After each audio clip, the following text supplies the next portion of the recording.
Hagerty is the world's largest provider of specialty insurance for enthusiast vehicles and supports keeping car culture alive through youth programs, the Historic Vehicle Association, the RPM Foundation, and more. Hagerty is home to key programs such as the Hagerty Drivers Club, Hagerty Drive Share, Hagerty Valuation Tools, the Hagerty Drivers Club magazine, and much, much more. For more information, visit their website at Hagerty.com. PCA Sim Racing is proud to have Hagerty Motorsports as its 2021 title sponsor.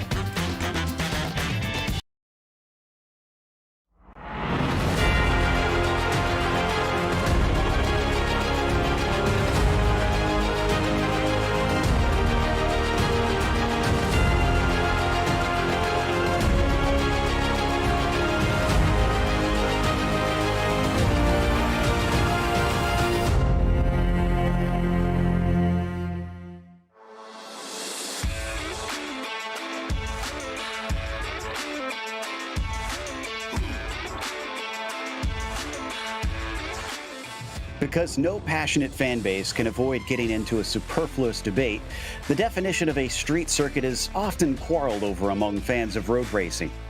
And while Circuit Gilles Villeneuve falls into the gray area that leaves arguments going back and forth, one thing is for certain: it's a track that takes no prisoners.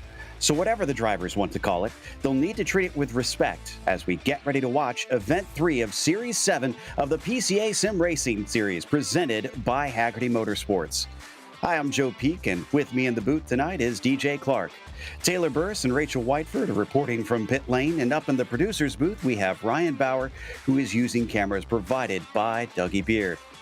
As always, the PCA Sim Racing Series is brought to you by Hagerty. Since 1984, Hagerty has been the worldwide leader in collector car insurance. Everything they do is geared towards enabling and enhancing the experience of automotive enthusiasts and making sure that the vehicles we all love and the lifestyles that revolve around them don't just survive, but thrive well into the future. Services include the Hagerty Drivers Club, Drive Share by Hagerty, the shop, and much more to fuel car culture. Hagerty, let's drive together. Today, the drivers are going to hope to drive between the walls here at Circuit Gilles Villeneuve, and why don't we guide you among them ourselves with our lap guide provided by GSRC.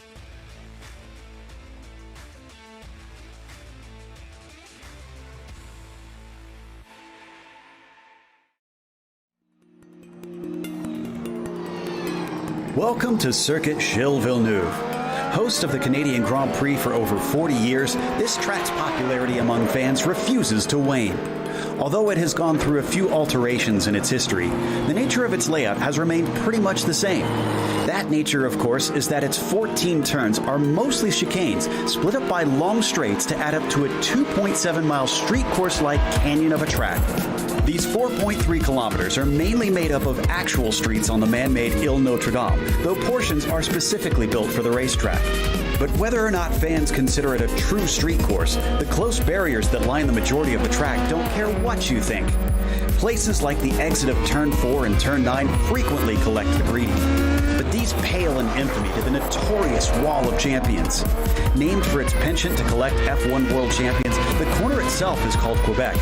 Regardless, it's a finicky and tight chicane with a critical corner exit, so drivers are tempted into edging the car as close as they dare to the concrete. Despite the numerous heavy braking zones, passing can be difficult at times for certain types of cars. Often, attrition or cut course penalties play a bigger part in who finishes where. While sports cars and NASCAR have both made stops here, this place is mainly known for its history with Formula One. Named after what is easily Canada's most popular driver in the International Open Wheel Series, this semi-temporary circuit looks like it's actually here to stay for a long, long time.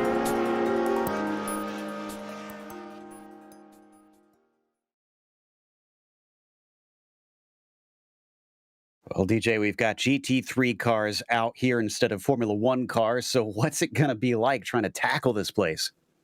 Well, Joe, it's going to involve a lot more braking. These drivers are going to find the chicanes a little bit trickier to get around than a Formula One car with that high downforce setting. But the overtaking zones are going to be relatively similar. The two best spots are really going to be going down into the Senna S, that first turn, and getting a good draft going on the back straightaway, the Casino Straight. You may see a pass or two coming into one of the chicanes or even into the hairpin, but I think more often than not, that's not going to happen. Now, in terms of danger areas, well, there's only one really to talk about here, and that is the world infamous Wall of Champions. Drivers are going to have to be very careful because just like in an open wheel machine, you take a little bit too much curbing going into the wall, and well, you're going to get real friendly with that tire barrier. Indeed, as we watch Craig Sutter here, currently sitting in 22nd.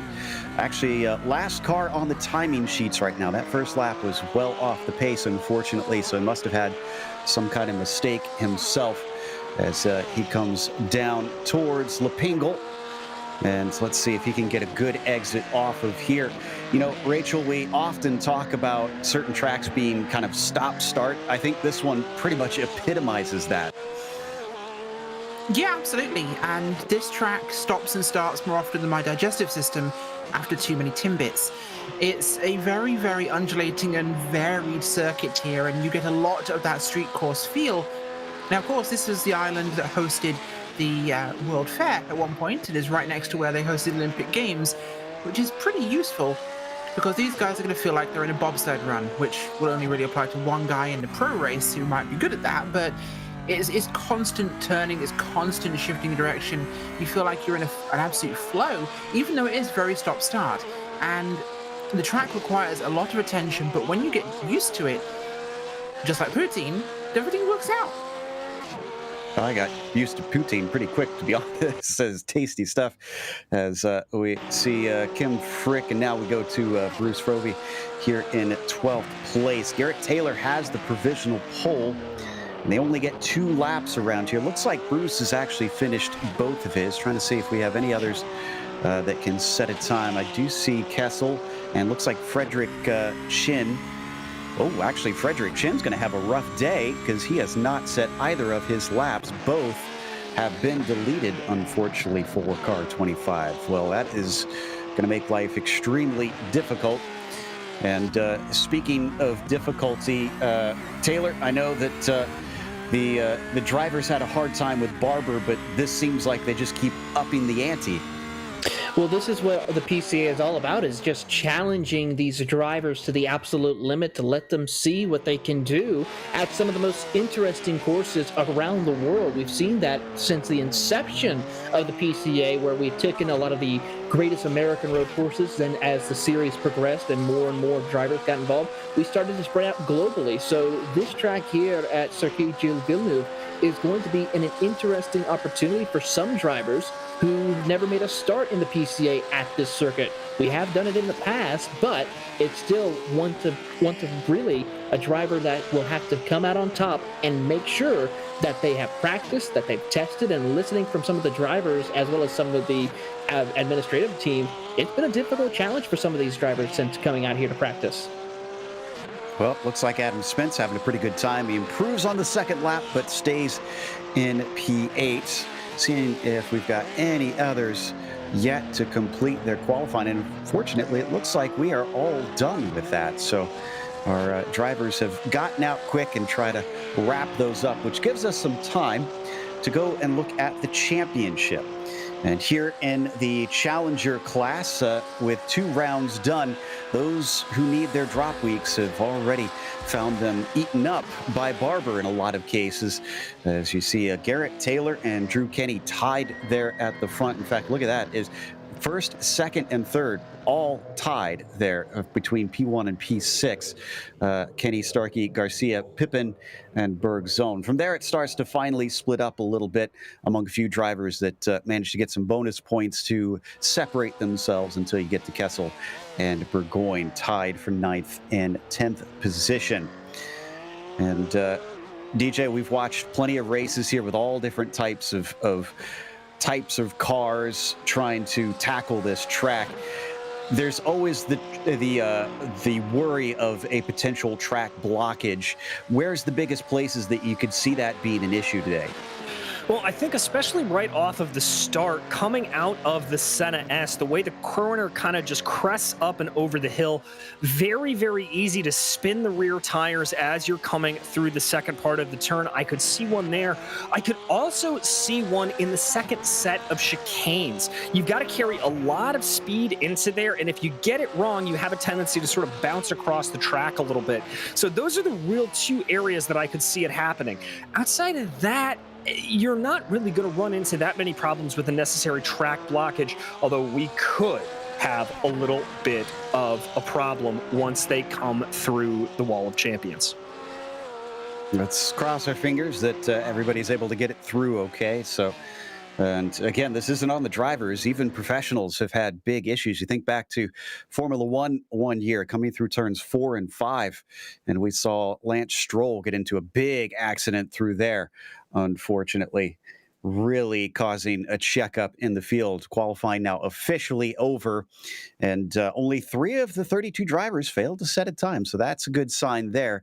At least we're getting plenty of them able to keep within the track boundaries, which is actually harder than you'd think because, Rachel, one of the things I've seen affect so many outcomes in races here is the slowdown penalties. For our viewers that might not be familiar with how iRacing works, can you explain exactly what we're talking about when we mention these slowdown penalties?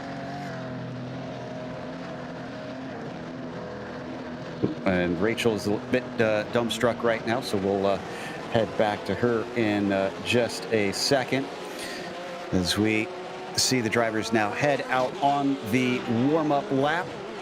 This is just 5 minutes that they get to try and practice, and I think we've got the mic issues sorted out with Rachel. Rachel, talk about the slowdown penalties and why they're so such a problem around here. Okay, so iRacing gives an automatic penalty in cases of track cutting. Now, this only applies in circumstances where you have gained time. So if you cut across the apex of a corner by more than half the car width, iRacing automatically assigns a penalty regarding the time you would have gained by doing so. So that is essentially an automatic thing where you come out of the corner and you're going to have to slow down on that straight or within a certain time limit, and it will give that to you. Now, if you do not gain time whilst going off track there, it will not give you a penalty. But if you do, because it's just a small clip, it automatically assigns that, and it's comparable to your average laps. And with so many chicanes, yeah, that's... can't tell you how many drivers I've seen just blow through accidentally or get that much closer to the apex and unfortunately have to slow down.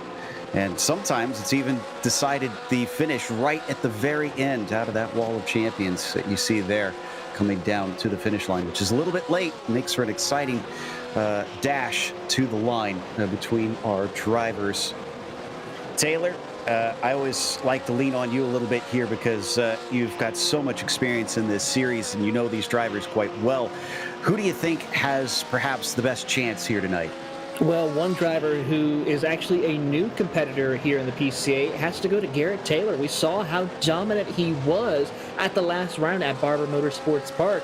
He had a small mistake towards the end of the race, but he was able to still hold on and pull away. He's going to be starting up towards the front of the field and currently sets the fastest time in warm-up right here. So keep an eye on that number 17, but we still have a couple of other drivers also to keep an eye on. Trip Starkey in the number 20, along with Stacey Iwata and David Purdy, who are longtime competitors here in the PCA. They've been at this circuit in the past, so keep an eye and see what they can do here as we progress through the season. Oop, and Stevenson goes quick here in the warm-up laps as he puts himself second on the timing sheets in our last remaining couple minutes. And you see that number 32 coming down into turns 3 and 4. This is where it really tightens up and feels like a street course. You can see the walls on either side. Very difficult as it weaves back through turn 5 and then braking into 6 before you head along the river, now blasting your way towards turn 8. And The drivers, of course, have been trying to get as much practice in as they can here today, but we'll see who put in the most in this Challenger class and managed to take away the win in round 3. Will we get any shuffles like we saw last week over at Barber with such a change between Silverstone and here, Silverstone and at Barber Motorsports Park? And then, of course, coming here, things changing up drastically yet again. Just about a minute left here in our warm-up session here early in the morning, as we usually do with the first race of the virtual day here. So it's nice and cool out on the track at 9:30 a.m. virtual standard time. And not as cool as it would be probably in Canada in October, and I'm sure the virtual fans are grateful for that. Let's look, though, at our sponsor here for this race, and that is, of course, Z1 Dashboard. With each new version of the Z1 Dashboard software, it gets better and more feature-rich, and version 2021.3 is no exception. The Z1 Designer lets you create your own custom dashboards for use with the Z1 Dashboard. So in addition to the almost 200 standard car dashes, track maps, standings, and specialty displays, you can add your own custom designs, placing the data you want exactly where you want it. Remember, the Z1 Dashboard also takes care of the engineering and strategy for you. Where is your competition? When should you pit? How much fuel do you need? Who is in front or behind you? How is the weather? Are you gaining or losing to the other drivers? Make sure you are maximizing your on-track performance with the Z1 Dashboard. Using the Z1 Dashboard to examine your laps is an essential tool to becoming a faster driver. To find out more, visit z1dashboard.com. And that takes us to our starting grid today, with Garrett Taylor on the pole and Mark Lacombe starting outside him. After that, it is Hector Garcia starting from 3rd, Drew Kenny P4. Scott Rogers starts in 5th, and Trip Starkey in the 6th position. Patrick Adamczyk will be P7. You've got Adam Spence starting from 8th. Frick will be in P9, and Krutzler rounds out your top 10. In 11th, it's Ankerberg Zone, followed by Joseph Evers with Bruce Probe in 13th and Michael Burgoyne in 14th. David Kaufman is 15th, followed by Robert Benson and David Purdy behind him, with Chris Pippin in 18th, Benjamin Loving in 19th, and Andrew Smiley will round out your top 20. 21st goes to Scott Kessel with Stacy Iwata starting 22nd. Then it's Greg Palmer and P23. Jack Stevenson will start from 24th.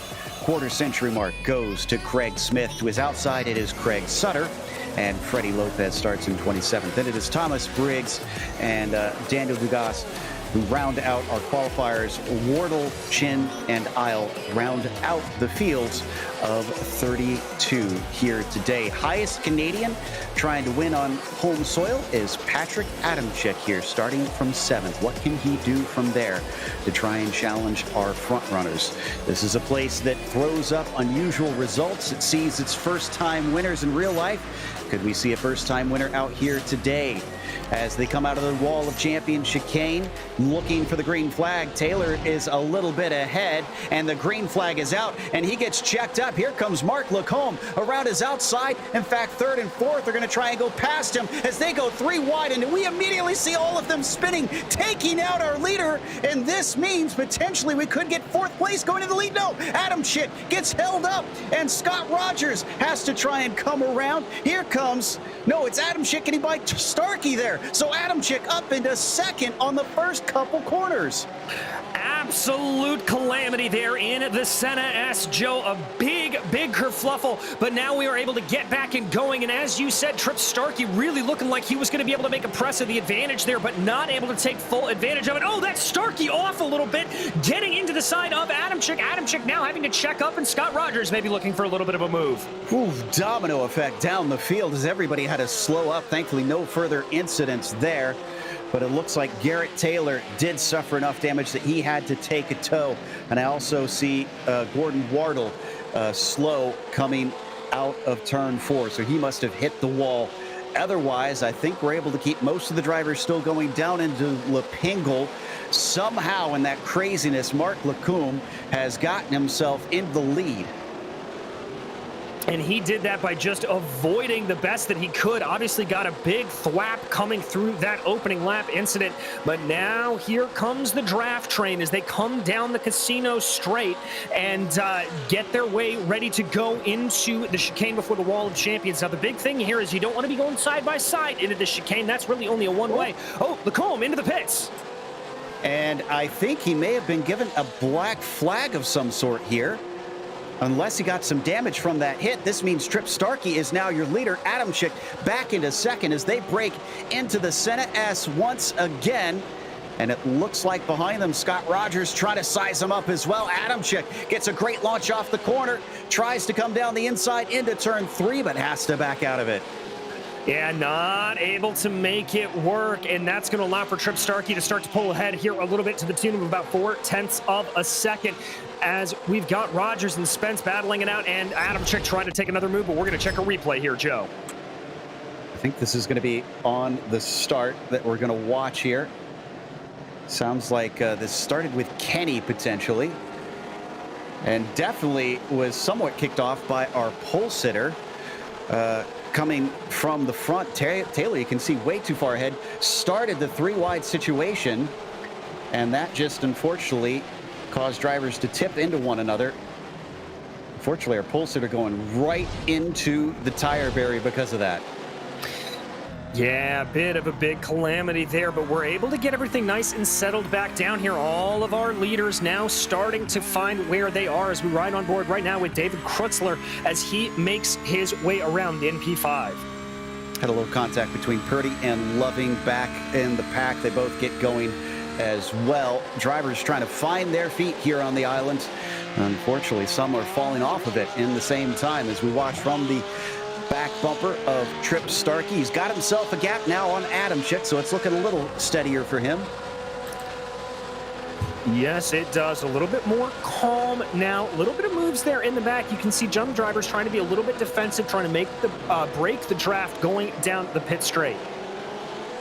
Ooh, and a little bit of a battle too there behind them. Was that I think that was Krutzler and Rogers, with Krutzler taking the 4th position. There is Rogers just in front of him now. That was no, I had that right, and it's Adam Spence there in front of them now. Is a little look from Krutzler on that one down into turn 6, but can't quite outbrake him into that turn. Yeah, we look out the back at the rear wing of Adam Spence right now. Krutzler looking like he's looming large in the rear view mirror of the number 55. He's going to try to make a dive down to the inside of the 3rd set of the chicanes. Not able to do it there. That's going to cost Krutzler a little bit of time. I don't know if that was a full committed move there, Joe. I think that was a little bit more of just trying to see if he could get Spence offline. Well, it didn't quite totally work, and another one down to the inside from Krutzler, and he makes contact. I think he's going to be able to get away with it. No spin from Spence around that time through Lepingle, but he certainly gave him a bit of a scare. Yeah, certainly does. And now he's going to have to try to line it up here on the back stretch down the casino straight. I don't think Krutzler's got the outright speed to do it here, and indeed he's going to stay in line. We ride on board with Scott Rogers, who's watching this battle from the popcorn position. Another good exit from Krutzler.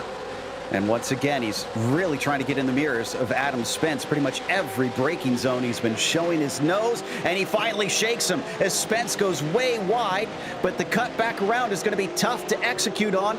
David is on the wrong side of the track as they come down into turn 3. Does he dare try and take it through the chicane too wide? The answer is no. Smart move to back off there from Krutzler. I love the pressure he's applying here. He's just trying to get Spence. Whoa, and that was Krutzler almost out into the outside wall. So that is going to put him a little bit farther back. That'll give us a chance to head down to Taylor, who's got some information on our 2nd place driver. Yeah, we were mentioning him. He is currently our highest Canadian driver, Adam Jezex, who is working his way through the field in 2nd place. He's been in the sport only for about 9 months of sim racing. His best finish was a top 10 at another famous Canadian track at Motorsport, and he has been doing phenomenal in this race so far. Of course, a couple of interesting facts. His favorite Porsche is the 964 911 Carrera RS 3.8. And as you see, as we watch him out on the track, the reason why he drives the 407, well, that's the date that he started Somebody's dating his slow. new bike, as we have some issues out on the track. Oh, sorry, that was a lapped car. So sorry for butting in there, but we do have a pass happening because Crutchler and Spence have been going side by side since Lepingle. Oh, this cannot end well if they don't give up the ghost, and it looks like Crutchler is once again the one forced out, and he goes back to fourth. Rogers already on his tail. Joe, I've got to say, I'm really impressed with Adam Spence's ability to defend here. Now it looks like, as we ride on board with Rogers, that he's starting to smell some blood in the water. Big check up there through the Senna S, though, for him. Ooh, and a little bit of a wiggle there for David Crutchler. So he looks like he may be overdriving that car a little bit, just trying to get up into the podium position. And as a result, his tires are really suffering. Well, the man that's not suffering is Trip Starkey. He's ahead by nearly 2 seconds over this group. You can just catch glances of him on the screen as we watch the train that basically goes down from third to sixth place here. Many of the cars may be spreading apart a little bit. We've already seen a number of drivers down along pit lane, some for damage, a few for black flag penalties. We head back to another of our Canadians, Stacey Iwata, still in 25th. Yeah, Stacy down here in the number 10 machine, diving that car into the Senna S. You can see some pretty significant left side damage on that blue Porsche.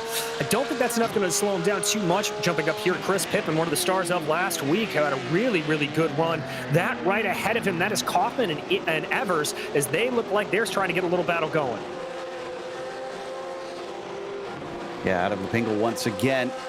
Drivers a little bit higher up through the order here as they start to pick up speed, being led by Evers in 10th place. Kaufman's going to get a nice slipstream. Definitely Pippen too far back, and as they close in under braking. Oh, and that was a little bit of a slow moment for Evers. Did he get a slowdown penalty, actually, as that car is lifting a lot? I think he did, Joe. I think he cut the curbs a little bit going in, and so he's going to have to give up the ghost to those two positions, allowing for Kaufman and Pippen on through. Pippen looking a little bit aggressive there coming out of the Senna S. He may try to have a little bit of a move here on Kaufman if he can get it. Or that's Evers, sorry, excuse me, on Pippen. Out through turns 4 and into 5. Such a swift S through here with no runoff space. We hop on board with Evers, looking forward. Just lost those 2 spots. How much does he want them back? He's also got to watch out behind him. Robert Benson has closed in after that slowdown penalty too. Yes, he has. So this is definitely turning into a little bit of a 4-car scrap. You see there some of the drivers trying to just break out of the draft of the cars behind them as best as possible. Watching now with Evers trying to close in on Pippen, as we said. Looks like he's got some... Whoa! Something happened to Spence. The 55 dropping positions in Lepingle. And I think there was some car contact involved on this one. I'm actually not sure there was, Joe. I think Spence just missed the braking zone going down into the hairpin. Let's watch this on replay. That is going to be Crutchler behind. This is a massive netcode if there is any sort of contact. Yeah, he just missed his braking zone. So he tries to return to the track. Oh, well, there's contact. So it was after the fact, ironically. And Spence shoved to the side, winds up in 4th. Rogers winds up in 5th. Rogers in 4th. Crutchler in P3 now. So we hop on board with Adam Spence. 55 will have to try and make up for that mistake. We look at 10th place in the meantime. Kaufman flanked by Frobe and Pippen. Indeed, trying to see what he's got here. It's a close battle all the way around. Frobe up ahead of him. There's just some movement. Can they get anything to go? Not gonna have it there. Going into that into the second set of chicanes. That's a tricky braking zone there for them to try to manage. Good run from Kaufman. He's not brave enough, though, coming into turn 8. A little bit of a defense. So, too much of a defense from Bruce as he goes off the course. He's definitely going to get slowed down as they try to weave their way through. Kaufman also slowed up as he had to check up for the awkward line. And Pippen gets 2 for 1. He's going to come out of Lepingle now suddenly in 9th, or will he? A fight back from Kaufman as they go side by side, but he doesn't get the launch off the corner. Taylor, tell us a little bit about Chris. Well, Chris Pippen is from the Kansas City region, a strong competitor who's been racing for about a year in the PCA. He's been able to make some incredible runs throughout his career so far when joining. But one of the things that he also loves to do, and why he has so much experience with racing with these Porsches, is he's a big fan of club racing with the PCA, as well as instructing and teaching the next generation of Porsche club racers in the PCA. So it's a great opportunity, and he's out there putting on a great performance inside the top 10.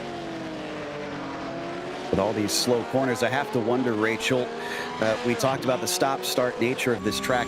Are the rear tires at all a concern for them, trying to get those things off the slow turns? Yeah, 100%. This track will eat your tires, and considering NASCAR has raced here with the Xfinity Series, or nationwide as it was at the time, wheel hop was a massive issue for them at this track. Now, these cars are built far, far better, of course, or at least differently in that regard, that they're a lot more balanced and they're a car designed to road course race, but even then, this track will eat your tires. It is a very, very aggressive circuit. The corners require so much of the mechanical grip that it really is a track that will just wear you down, especially when it comes to pitting, especially when it comes to running that cycle on the tires. These guys will be desperate to get onto fresh tires. Another bit of contact between Benson and Frobe into turn 8. Unfortunately, Benson went into the wall because of that one, but Bruce on the 130 is able to continue on board with Palmer here down in 16th as he tries to challenge Craig Smith, and this is a great launch, DJ. Yes, it is a fantastic launch there for Craig Smith. He's got the line across, and there you can see that is Greg Palmer just trying to slot back into line. Thought a little bit about trying to make a move going down into the chicane, but not going to want to do it there. Smith just able to get the better run out of the hairpin. From what I understand, that chicane officially called Quebec, but I think pretty much everyone at this point just simply refers to it as the Wall of Champions. And Adam Spence now back with the 55 car in P5. Hasn't been able to get those 2 spots back quite yet. I wonder if pit stops might offer up something, because I do see a couple drivers having stopped in. Yeah, Joe, and unlike last week, there will be pit stops here. These cars are fuel limited, so they're not going to be able to run the entire time. And I would imagine this is a hair on the early side for those stops. The drivers that we've seen come in thus far, Wardle, Benson, those are 2, as well as Iwata. Not sure how many of those are fuel related and how many of those are penalty and or incident related.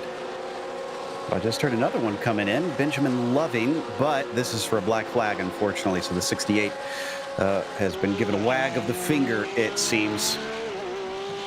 Purdy is in as well. I don't think this one. Oh, no, it is a black flag. I'm just seeing it now. So he's just taking a couple laps to try and serve that one.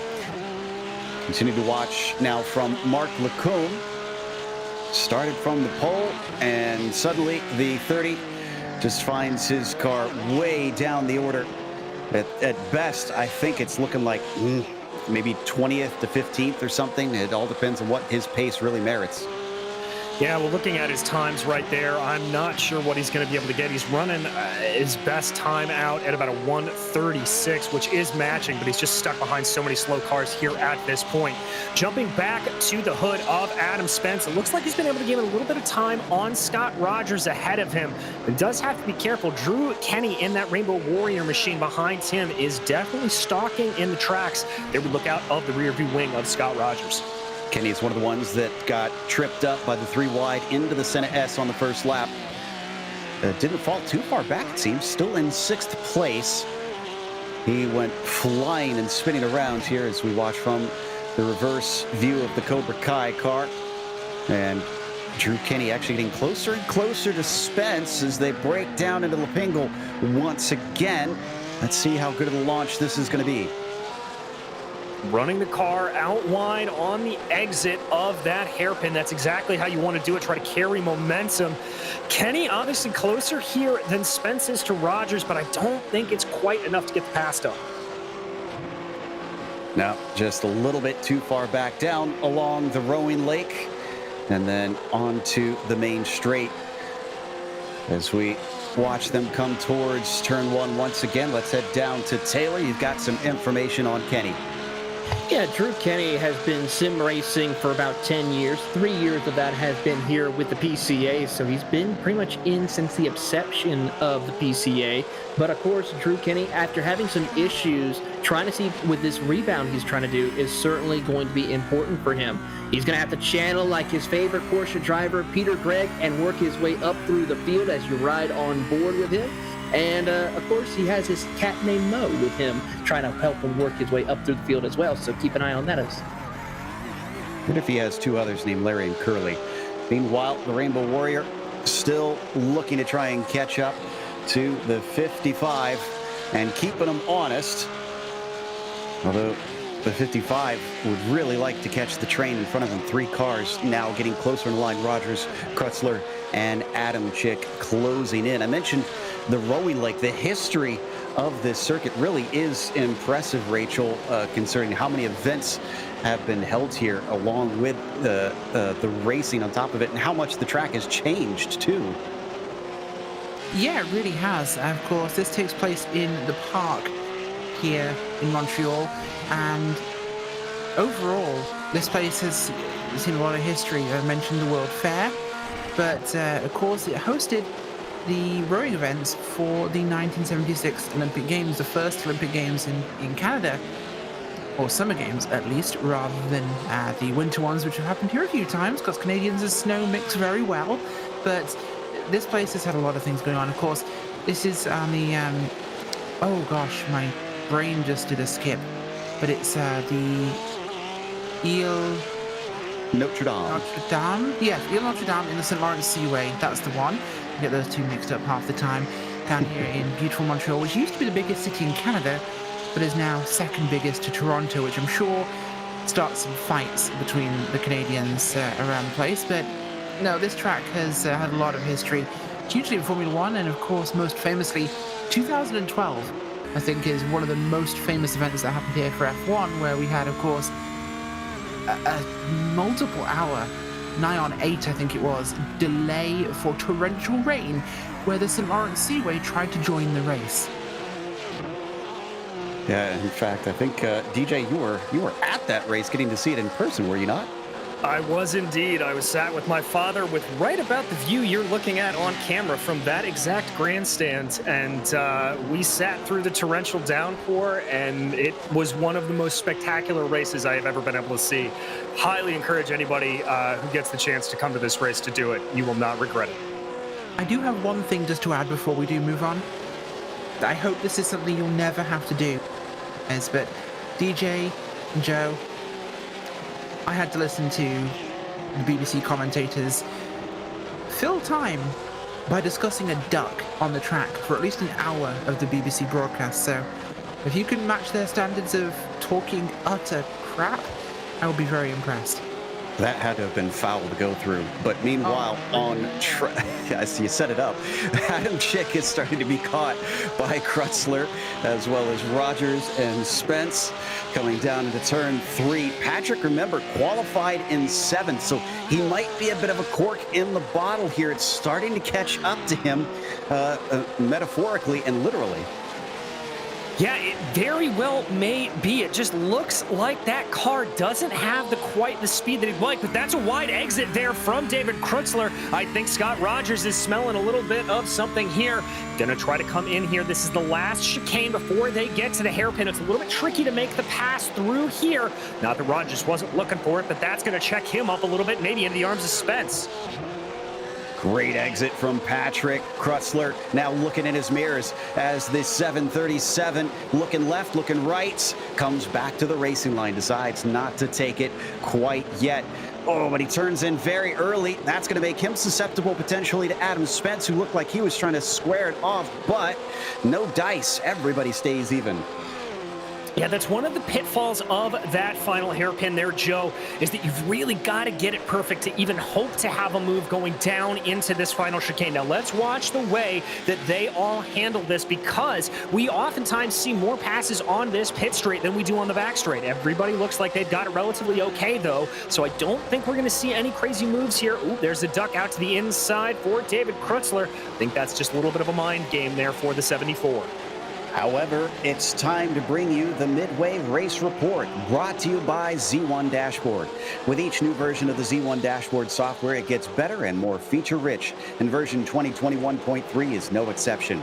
The Z1 Designer lets you create your own custom dashboards for use with the Z1 Dashboard, so in addition to the almost 200 standard car dashes, track maps, standings, and specialty displays, you can add your own custom designs, placing the data you want exactly where you want it. Remember, the Z1 Dashboard also takes care of the engineering and strategy for you.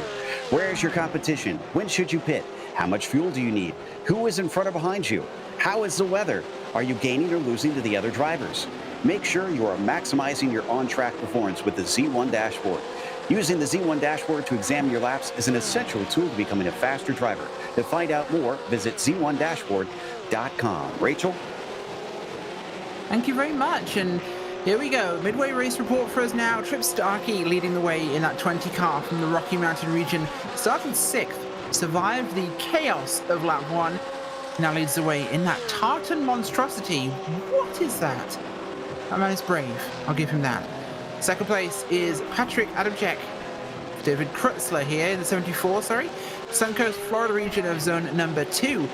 Getting himself moving. I think he's just swapped positions there with Adamczyk as he moves on up. That is him in 3rd place. In fact, there we are. Adamczyk, the 407, the Upper Canada region driver, furthest Canadian forward at the moment, here from zone number 1. He actually started in 7th and is running in 3rd. 4th place is going to be Drew Kenny. He is in the 14 there, the northeast region of zone number 1.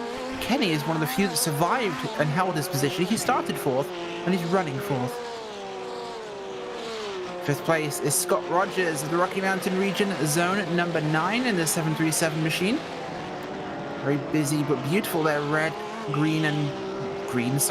yellow and black. I'm not colorblind, I promise. Cobra Kai car. Loved that show, actually. Scott Rogers started 5th, running 5th. Adam Spence in the 55 there is in 6th place from the Kansas City region of zone number 10. Spence started 8th and is running 6th. 7th place is Kim Frick from the Niagara region of zone number 1 in that 66 machine. Kim started 9th and running 7th right now. 8th place is going to be Anka Bergeson from the northeast region of zone 1, the 248 machine, in one of his trademark, very, very quirky looking cars. Bergeson started 11th, running 8th, gain of 3. Behind him is 9th, David Kaufman, the Pacific Northwest region driver there in the 08 from zone number 6. Started 15th and has so far gained 6 places. Up 8 from where he started, Chris Pippin there is up from the Kansas City region of zone number 10, the 19 car, getting work done there in today's race. 11th place is Joseph Evers from the Big Sky region, zone 14, the 830 machine, getting out of the War of Champions there and thankfully not touching it, has so far moved himself back 1 place from where he started in 11th. 12th is Michael Burgoyne there, although he's up to 11th down with the 021 from zone number 6. Gets himself going here. And as far as I'm aware, next up will be the 130 of Bruce Friobi. Red River region of 130 from zone number 10. Friobi currently is where he started. As we have this behind them, the 66 is not next. In fact, it will be the 44 of Palmer. Is now scored dash for you 12th. Milwaukee region driver 13th. The 44 car has been moving up. He's from 23rd right now up to 12th.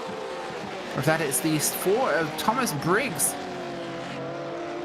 Briggs has moved himself up from where he was running now in 16th place, but showing 14th with the grid order we're running around here. Maverick Region of Texas, zone number 5 in that 4 machine. Taylor?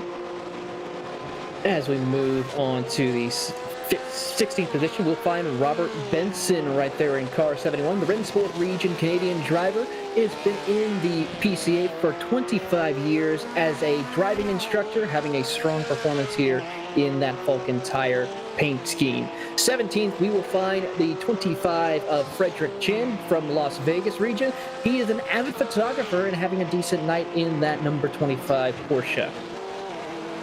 Moving on back to the Gulf Coast regions of Gordon Waddell. Gordon, of course, has been in the PCA for a little bit of time, looking to see if he can improve his position here after getting involved in an early incident. Moving on back to 19th, he started second. Mark Lacombe having to struggle and gather his way back up to the field as he is 19th. The first one of the cars one lap down as he's trying to get back onto the lead lap. Kim Frick in the 66 from the Mid-Ohio region, having a little bit of an up and down night, was running up towards the field, but after the pit stop cycles, has to now see if he, from the Niagara region, can work his way back up through the field. Next up in the number 6 from the Mid-Ohio region is Craig Smith in the 21st position. Craig, of course, been in the PCA for a little bit of time, and he's an ex-horse trainer and also had the privilege at driving at the famous Nurburgring. As we move back to our pole sitter, Garrett Taylor, who is trying to work his way back up to the field, the Kansas City region driver, having a tough night trying to recover. Next up in 23rd is the 777 of Freddie Lopez, who is trying to work his way through. But Pacific Northwest driver having a little bit of a quiet night, has some nose damage right there, but will continue on to try to get a better performance. Next up is Craig Sutter, who is working his way up through the field. There you see him with the VR headset. The Cimarron region driver trying to just get a good performance as he's getting passed by, I believe, that is Drew Kinney, who is on the lead lap as he works his way through. Jack Stevenson from the Chicago region in that beautiful, I would have to say, retro style from the IROC days back in the 70s, as he's working his way through in that number 32 Porsche down the Casino Straight. 26th position is Stacy Iwata from the Canada West region, looking to see if he can do well here at one of the home tracks here in the PCA as he works down the Casino Straight. 27th is David Purdy from the Peach State region. David Purdy has been a PCA member for about 1 year now in this series as he looks on to work his way through as he has the beautiful Hoisenfeld colors on that Porsche as he comes down the front stretch. 28th position is Hector Garcia. Hector got caught up in that early lap 1, turn 1 incident, trying to recover. The Gulfstream region driver from zone number 12, trying to see if he can gain anything here at the end of tonight's race. 29th will go back to the Florida Citrus region. Benjamin Loving, we talked about him earlier on, not having the best of nights in the pink Porsche as he works his way through the back half of the race course. He's the last car out on the track. Is car 48. As we claim another champion. That's Scott Kessel from the Northeast region as he's trying to work his way through. Then you have Daniel Dugas and Robert Isle rounding out the field. They did not finish. This concludes tonight's Midway Race Report, brought to you by Z1 Dashboard. Big thanks to them, and thank you, Rachel and Taylor, for running us through the field. We just hit the last of our pit stops.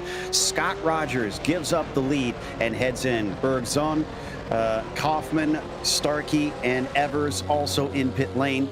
So Krutzler coming through, Starkey is already passed and by. And is Ankerberg's zone going long here? Just missed his pit stall. So it's going to be a bit of a long stop. Krutzler comes out in second, but way behind Starkey. Rogers is out next, and Adamczyk gets jumped in the pit stops. Yes, he does. So remember we were talking about before we went to that break about how it looked like Adamczyk was a little bit of cork in the bottle. Well, indeed, that was the case. Here we watch on board with Ankerberg's zone as they make their way out. That is Spence, I believe, that's pulled out just ahead of them. And Adamczyk just barely got ahead of the 55 as drivers were exiting pit lane alongside them. Garrett Taylor in there too. That is a lapped car. As we watch this fight, Taylor, I believe now the pit stops have finished, it's time for our daily trivia. It is a little bit of trivia, and when it comes to sports car racing, we can think of one series that has made a staple towards the end of its sports car racing career before transferring over to what we now know as the IMSA WeatherTech Sports Car Series. And that's the Grand Am Rolex Sports Car Series that came here for the first time in 2007. We want to know who was the winner of the GT class in a Porsche at this race back in 2007. Bonus points if you can also get the team name as well. So we'll keep an eye out on the chat here for tonight's first race. We'll have another trivia question also in the second race tonight as well. Wasn't Boris said, was it? No, it was not Boris said. Ah, darn. Was hoping. Anyways, as we continue to watch the fight down the long backstretch of the Casino Straight here into the braking of the Wall of Champions, Kaufman leads the green car of Stevenson and Ankerberg zone. Stevenson lost a few spots because of a spin. Got tipped into that by Kenny, who copped a bit of a penalty for that one, sadly. And they continue on. Now trying to vie for 21st here, 22nd really, amongst them as we jump up to Spence once again. Still stuck between Adam Chick and the lapped car of Frederick Chin. Yeah, Frederick obviously down there a lap, so that's going to cause a little bit of a distraction for everybody as Kaufman tries to get up on by. Ooh, that's a spinning in there in front. I think that was Garcia. No, Gordon Wardle, who was facing the wrong way, and the number 8, and he's having to wait a long time to get pointed back around. Down towards turn 8 now amongst our rivals. Have to watch out for those big sausage curbs. Thankfully, everybody keeping it on the tarmac this time. In front of this group is Garrett Taylor, a lapped car. Adam Chick's going to want him to get out of the way pretty soon, I imagine. Yeah, I'd have to imagine he will probably be on the radio pulling to Sebastian Vettel talking about blue flag, blue flag, blue flag. But here is the view on board Adam Spence. Now, this is going to help Adam Chick a little bit as he'll get a little bit of benefit of the draft and maybe able to keep himself out of the clutches of Spence for now. Kept coming back to the racing line. Patrick feels a little bit safer. A 4th place, still a nice gain if Adam Chick can bring this home. Oh, and very slow through the chicane behind them. Chin struggling through there. Thankfully doesn't cause any sort of issues as the pair of black Porsches head now into turns 1 and 2 once again off the apex for the 407. Some drivers maybe have used up their stuff at this point. We're down to the last 11 minutes. We are indeed. Remember, we talked about these tires don't necessarily wear out, but they can overheat, so drivers will have to be careful of that. Riding on board with Burgoyne there. That's Chris Frobe and Thomas Briggs up ahead of them in a little bit of a battle. Whoa, that's a slowdown. It is, yeah, we just saw it on screen. Bruce definitely cut the chicane. Had to give the time back, and he falls to 14th because of that. Looks like Palmer able to get by along with Burgoyne. More cars coming out of pit lane. That's David Purdy. I think that's due to some sort of penalty on his end as well. And they're coming upon Gordon Wardle, who we saw spun and turned around. And instead, we're going to take a moment to go to Adam Chick. We are indeed, because that's Spence making a look down to the inside of the hairpin. Now Adam Chick should be able to get a little bit of a better run, but I think he may have spun the tires ever so slightly along the outside. And look at Adam Spence motor on down the road. He's been waiting a while for that one and made quick work of it. So now up into 4th place. Been an even better day for Adam Spence because he started behind Adam Chick in 8th position as he brings this silver and black car through Quebec and onto the front stretch. We're down to 9 minutes to go now. Still being led by Trip Starkey, by the way, who ever since he inherited the lead because of the craziness in the first corner, we got a spin, and Spence gives away immediately what he had just earned himself. Just had his eyes focused ahead of him a little bit too much, but that'll set up maybe another battle there. That's David Kaufman that is coming up right behind him, and that checkup from Kaufman is allowed for Ankerberg zone to maybe catch up to the back. So a little bit of a 3-way fight here for the top 5. And I hear somebody screaming, so I think the magic word was said. Taylor, who was it? Well, RT Click got it again. He's been on a roll since we've been doing this trivia. But in 2007, it was the famous TRG group with Andy Lally taking home the checkered flag along with none other than RJ Valentine. The Racers group did a phenomenal job in their Porsche GP3 Cup. He is certainly no lollygagger, so he's certainly going to win some races in that Porsche as we watch them fly through turn 8. That was Ankerberg's zone in that orange machine, trying to catch up to Kaufman for 6th. Yeah, trying to catch up there, but it's gonna be close. They're starting to spread out just a wee bit there as we tick down under 8.5 minutes to go. These drivers know that they are running out of time. They want to make a move. They got to do it soon. I will say I am quite happy with what we've been witnessing here, especially after how it went down at Barber. We've lost only what looks like 5 cars out of 32 starters. That's not a bad record for a track that we were very concerned could cause huge attrition. And Kaufman, one of those that has taken advantage of what attrition we have had from 15th up to 6th. Yeah, indeed, doing a great job to move that car along, although it looks like our biggest mover to this point is Thomas Briggs, who's up 16 positions back in the 12th place spot, although he's losing one right there, it looks like. So off the turn and down across the front stretch yet again in that number 4 machine. I think the last driver running right now is Scott Kessel here on the circuit, of our 27, I believe, that are still going. Getting awfully close to the 44 here for 13th place. Palmer, not defending, but maybe should have, because Bruce getting close to getting inside of him. Hector Garcia is in a hurry. Rocks up to the back of the 130, but has no place to go. And they're coming upon more traffic going wide. Bruce finds himself losing grip, and now he's going to see the driver he was challenging, Palmer, skitter away into the distance. Yeah, not able to hold on to the Ghost there, but they're going to continue to try to be a little bit side by side there as they come down, and another little battle shaping up there in the back, but the 44 of Palmer able to hold out for now. I think Briggs may try to have a little bit of look down into the hairpin. Oh, Briggs made some contact with him as well there coming into turn 8. Oh, and he just got hit from behind. That was Froby once again. Hector Garcia having to check up behind them, trying to not get involved. Oh, and he slows up. I'm not sure why. That causes yet another incident. That was a mess.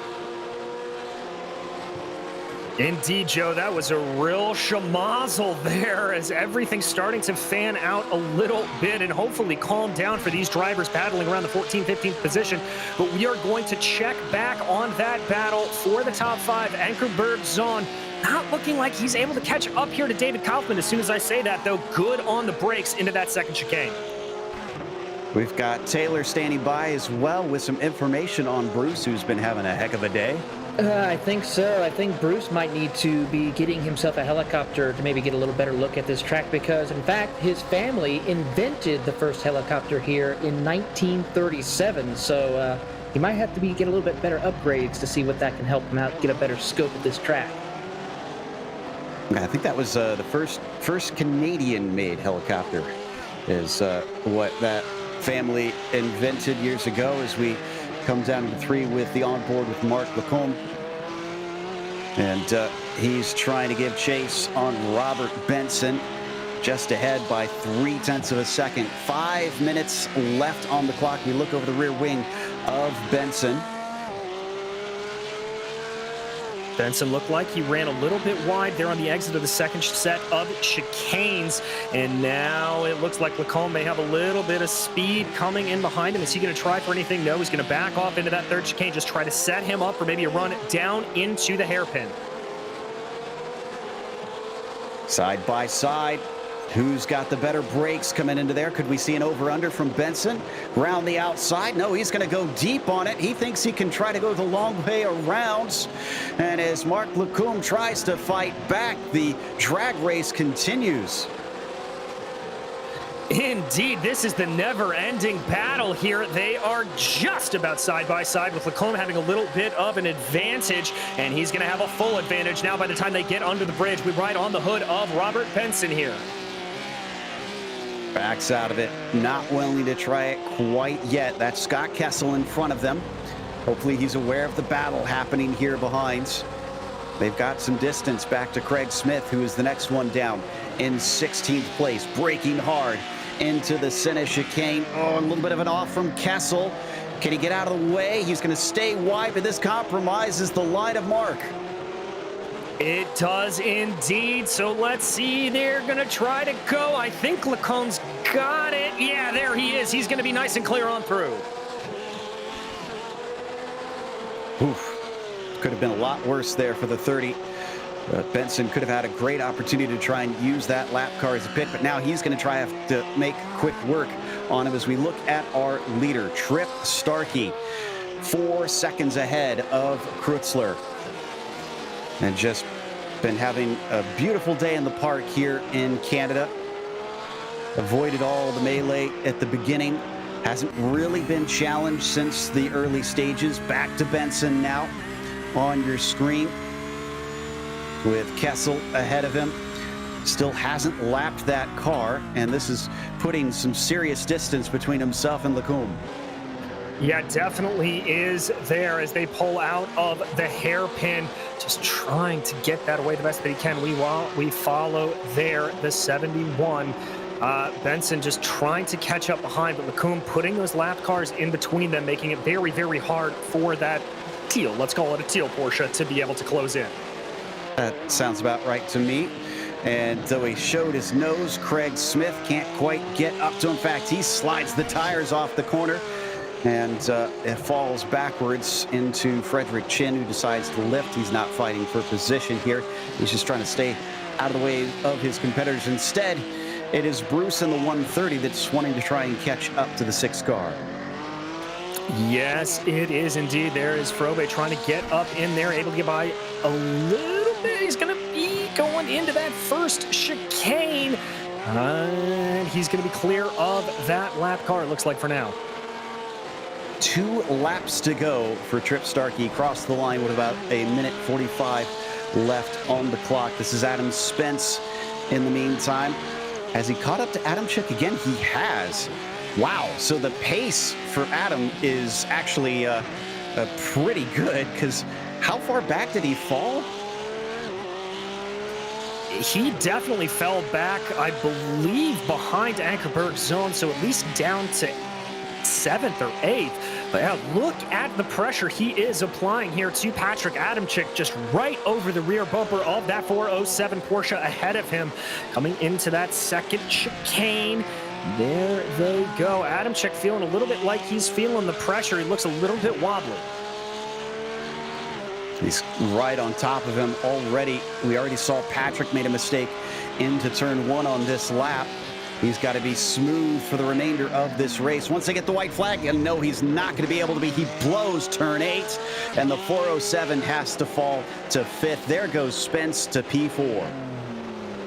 All right, so the good run for there, but here comes Trip Starkey. Only one more time does he have to go through that sequence of chicanes again, as he's going to take the white flag here at Montreal.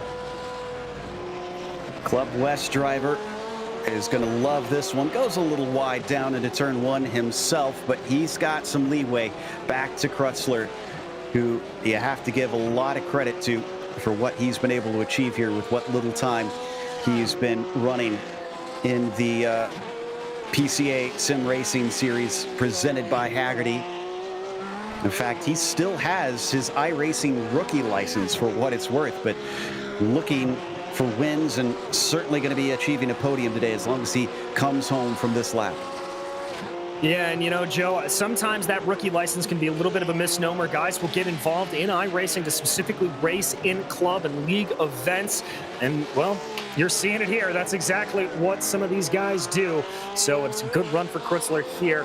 But there we go for Trip Starkey, the number 20, making his way out of the forest one last time and through the hairpin.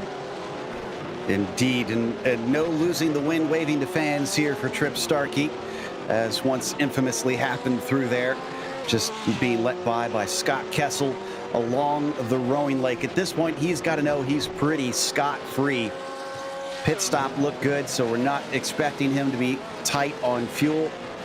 He can just cruise it through the wall of champions and become a victor, if not a champion, here today, as Trip Starkey takes the win at Circuit Gilles Villeneuve for Event 3 in the PCA Sim Racing Series presented by Hagerty. A great run there for him. We jump back here on board the 08 machine of David Kaufman as we follow him down this long casino straight, looking as who is crossing the line in front of him. It looks like Spence will be able to take that P4. Adamczyk behind him, and Kaufman, barring any friendliness with the Wall of Champions, yep, there he goes. That'll be a 4th for Spence, and it looks like a 5th for Adamczyk, a 6th for Kaufman. Bergzone just comes across in P7. Not got many battles left here on the track, but this one is about our closest. This is Craig Smith and Robert Benson fighting for 14th spot. Benson with a poor exit off of turn 9 starts to fall back. It was 0.8 of a second, it's now 1.3. Yeah, so I think that's going to be a big enough of a gap there for Smith to be able to hold on to that position. Yeah, that's really not going to be close enough for the draft to be in massive effect. The only thing that Benson can hope for is a mistake out of Smith going through the Wall of Champions.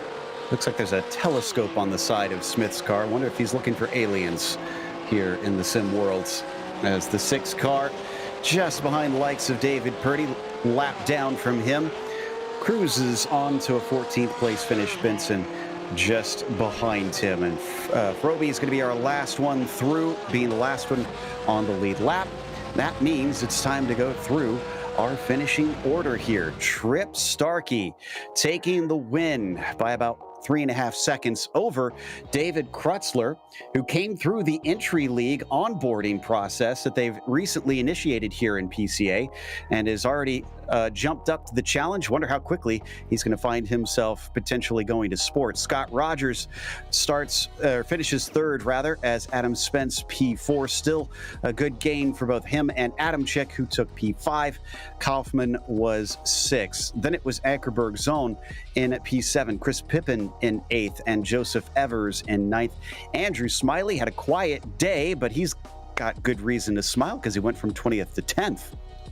In 11th, it was Michael Burgoyne, followed by Greg Palmer with Kim Frick in 13th and Craig Smith down in 14th. Robert Benson, unable to catch up with Craig, came home in 15th, followed by Chris Froby in 16th, the last driver on the lead lap. Behind them, it was Mark Lacombe, started out so close to the top of the field and then fell all the way down courtesy of that last lap incident. Behind him, it was Garrett Taylor and Freddie Lopez, with Stacey Iwata rounding out your top 20. From there, Stevenson and Purdy were the last two, 1 lap down, with Gordon Wardle in 23rd, 2 laps down, Loving behind him in 24th, Briggs 25th. It was Frederick Chin 26th, and Scott Kessel, the last driver to finish in P27. After that, it was DNFs for those that you see down to 32nd spots. It looks like we've got our winner ready to talk to us. It is Trip Starkey, who took the victory from 6th on the grid here. So this should be fun to find out what he thought about this race and the start of it and what the rest of it held for him as we get ready to try and pull him in. He got just a eyeful of all the cars spinning in front of him and almost became victim to it himself as he didn't lead right away. We're seeing if we can get the microphone set up for Trip Starkey real quick. Apparently having a few technical issues here with the number 20 driver. But what a run it was to him, for him. And I think in the meantime, we're going to talk to 3rd place, Scott Rogers, instead. He certainly had plenty of fun out there as well. Scott, congratulations on a podium. But you also saw a lot of what happened down there into turn one. From your perspective, what could you see? Could you make any sense of what was going on down into turn one?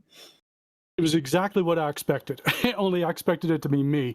I just, this week I'd seen so much incidents into that turn, and I just went into it so cautious because I just knew it's dangerous and on this track. So I was happy it wasn't me. Felt bad for the other guys.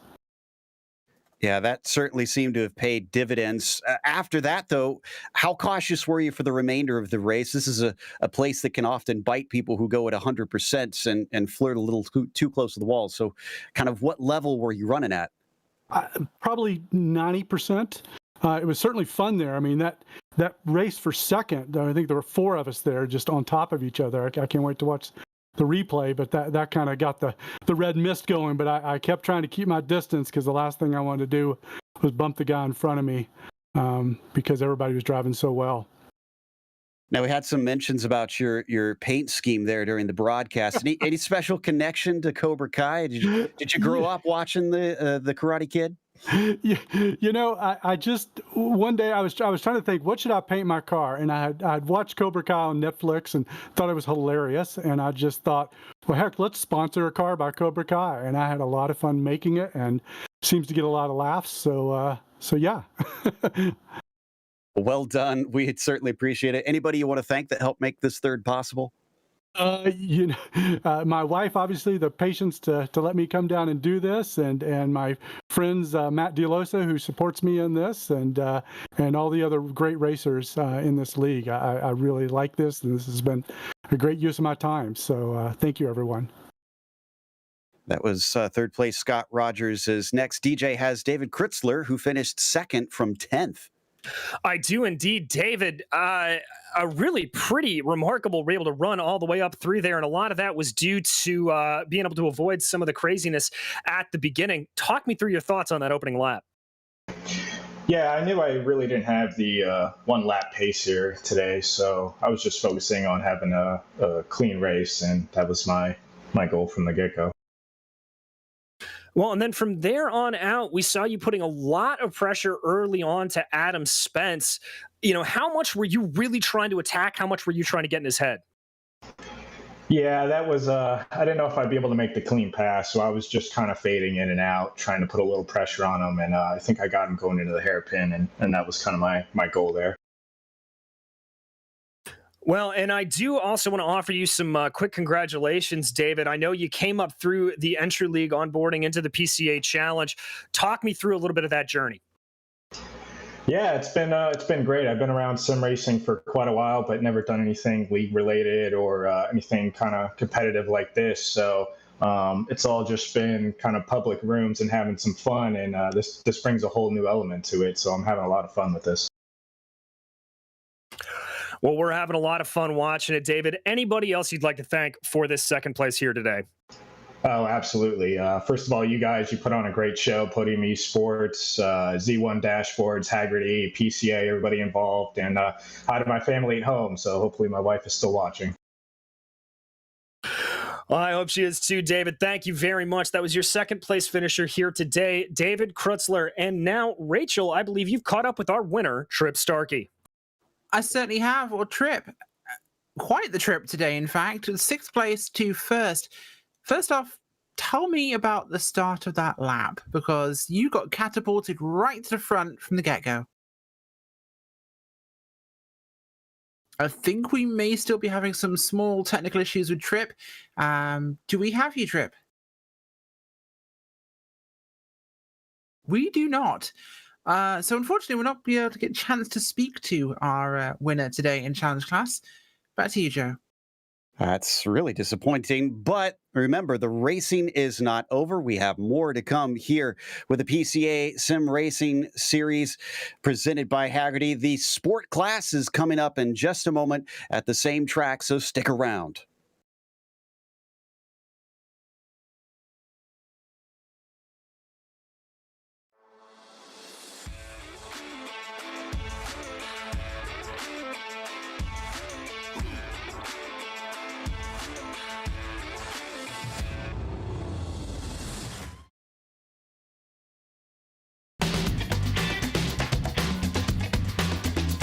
Hagerty is the world's largest provider of specialty insurance for enthusiast vehicles and supports keeping car culture alive through youth programs, the Historic Vehicle Association, the RPM Foundation, and more.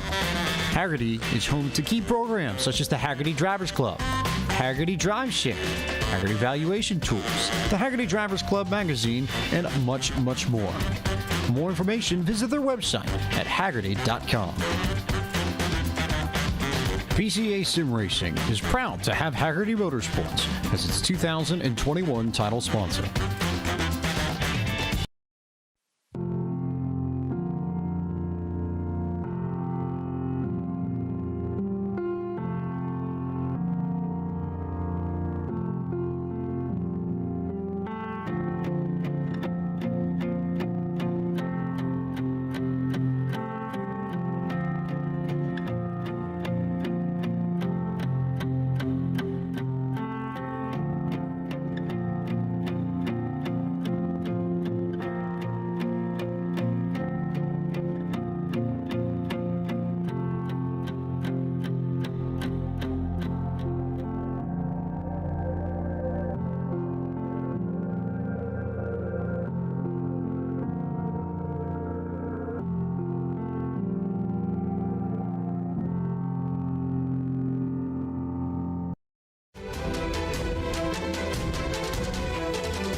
Welcome back to the Circuit Gilles Villeneuve here in Montreal. It is time for the sport class.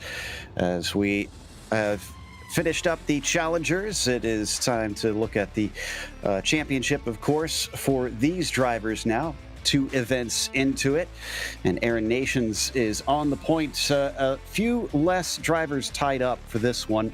They've got Surumi and Del Toro there back in 3rd and 4th on the same points, along with Binkley and Leung as well in 5th and 6th. And from there, they get separated. Florian, St. Amour, Harrison, Yurza, rounding out your top 10. And again, it could really get shaken up depending on where everybody winds up today, because they do get 1 drop week, let's remember. And some of that is what is causing drivers to wind up tied out there. In the meantime, I do believe we actually finally got our podium, or our winner, rather, from last round, Trip Starkey. And Rachel has finally got the microphone hooked up to the P1 victor. We certainly have. Trip, we got you. Trip, you there? Maybe we do not have Trip. Well, as they say in baseball, strike 3, you're out, I think, unless he is here. Doesn't sound like Trip has got the microphone working, unfortunately. That is a bit of a shame, as we really did want to hear from him about how his race went. So we now get ready for the next race, and the drivers currently in their warm-up session. I think we are just about ready for our sponsor as well. Let me see if that is good to go. And indeed, it's time to mention that this series is brought to you by Pirelli. Pirelli was founded in Milan in 1872 and is a global brand known for its cutting-edge technology, high-end production, excellence, and passion for innovation that draws heavily on its Italian roots. Pirelli is among the world's major producers of tires and is an OEM supplier to Porsche. Find more about Pirelli at Pirelli.com.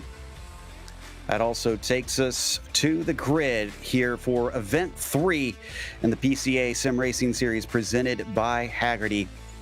And Daniel Florian has managed to put this one, Mark Harris rather, has managed to put it on the pole. It is Ben Leung who will be starting in second. Federico Del Toro, P3 here today. Antonio Da Silva starts fourth, and Daniel Florian, P5. You've got Keith Morgan in the sixth position. Arnie Clayson in the P7, along with Lanre Sarumi in eighth. Donald Binkley in ninth, and Avijit Barua in P10. Starting off in 11th, it'll be Volko Krebs, followed by Carl Boccieri with Thomas Doherty and Dean Chapman behind them. Robert Walton will be 15th, and in 16th, it's Trey Davis with Benjamin Fong and Will Munguia lining up behind him. Jeff Williams will be 19th, and Ryan Rapolis will be rounding out your top 20.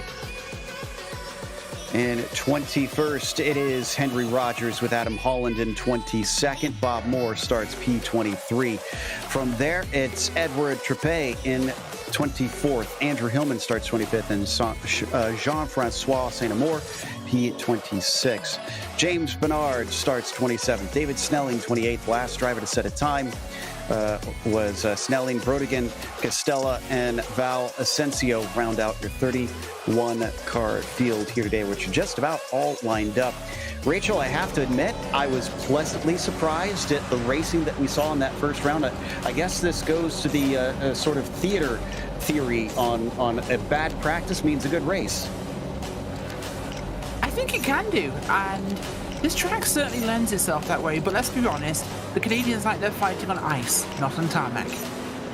That they do. They like their racetracks tough. Every single Canadian racetrack I've ever seen is a doozy, whether you go over to Motorsport with all its rolling hills, or the Three Rivers, which is certainly one that I have seen many call for recently on iRacing, as we see the onboard with Trey Davis now. You got a few views here in our pros, giving us some perspective, hopefully throughout the race and not just at the start. Pace car is in. Harris has to wait for the green flag. Watching from Davis's perspective here. And the green flag is out. Mark Harris is off a little bit better than what we saw the pole sitter down in the challenge class. Leung tries to look on him, but unfortunately starts to fall back. A bit of early braking perhaps for him.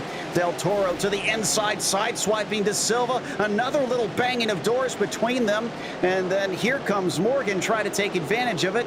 Back there, it looks like most of the other drivers are through clean. Indeed, Morgan going to try to get that move done down into the first chicane there, Joe, and he's almost got it, but there it's going to be side by side between him and Del Toro as they make their way out of it. And now the position, oh, Del Toro with a big snap of oversteer. Oh, is that Da Silva? Excuse me. No, Del Toro's... There's a couple cars that are unfortunately parked now because they got into big wrecks, and now everybody's having to go on either side. It is a traffic jam. Just about a clogged track, like we warned could be the case into turn 6. Up at the front, Mark Harris still leads Ben in the 290 by about 0.7 of a second, and from there it's a massive gap to Morgan, who's in a fight with Clayson. Yeah, big gap there, and this is Carl Boccieri, one of the lucky ones to be able to get up and on through. Boccieri currently in 7th place right now. Well, that split the leaders from the rest of the pack by quite a ways. So we watch the 7th place runner try to chase down Sarumi. Just in front of Sarumi, that is Barua in the 991. The Club Ohio driver heading towards the braking of the Wall of Champions. And man, straight line speed's looking mighty good for Lanre in the 19. Caught a lot up to the back of that 991.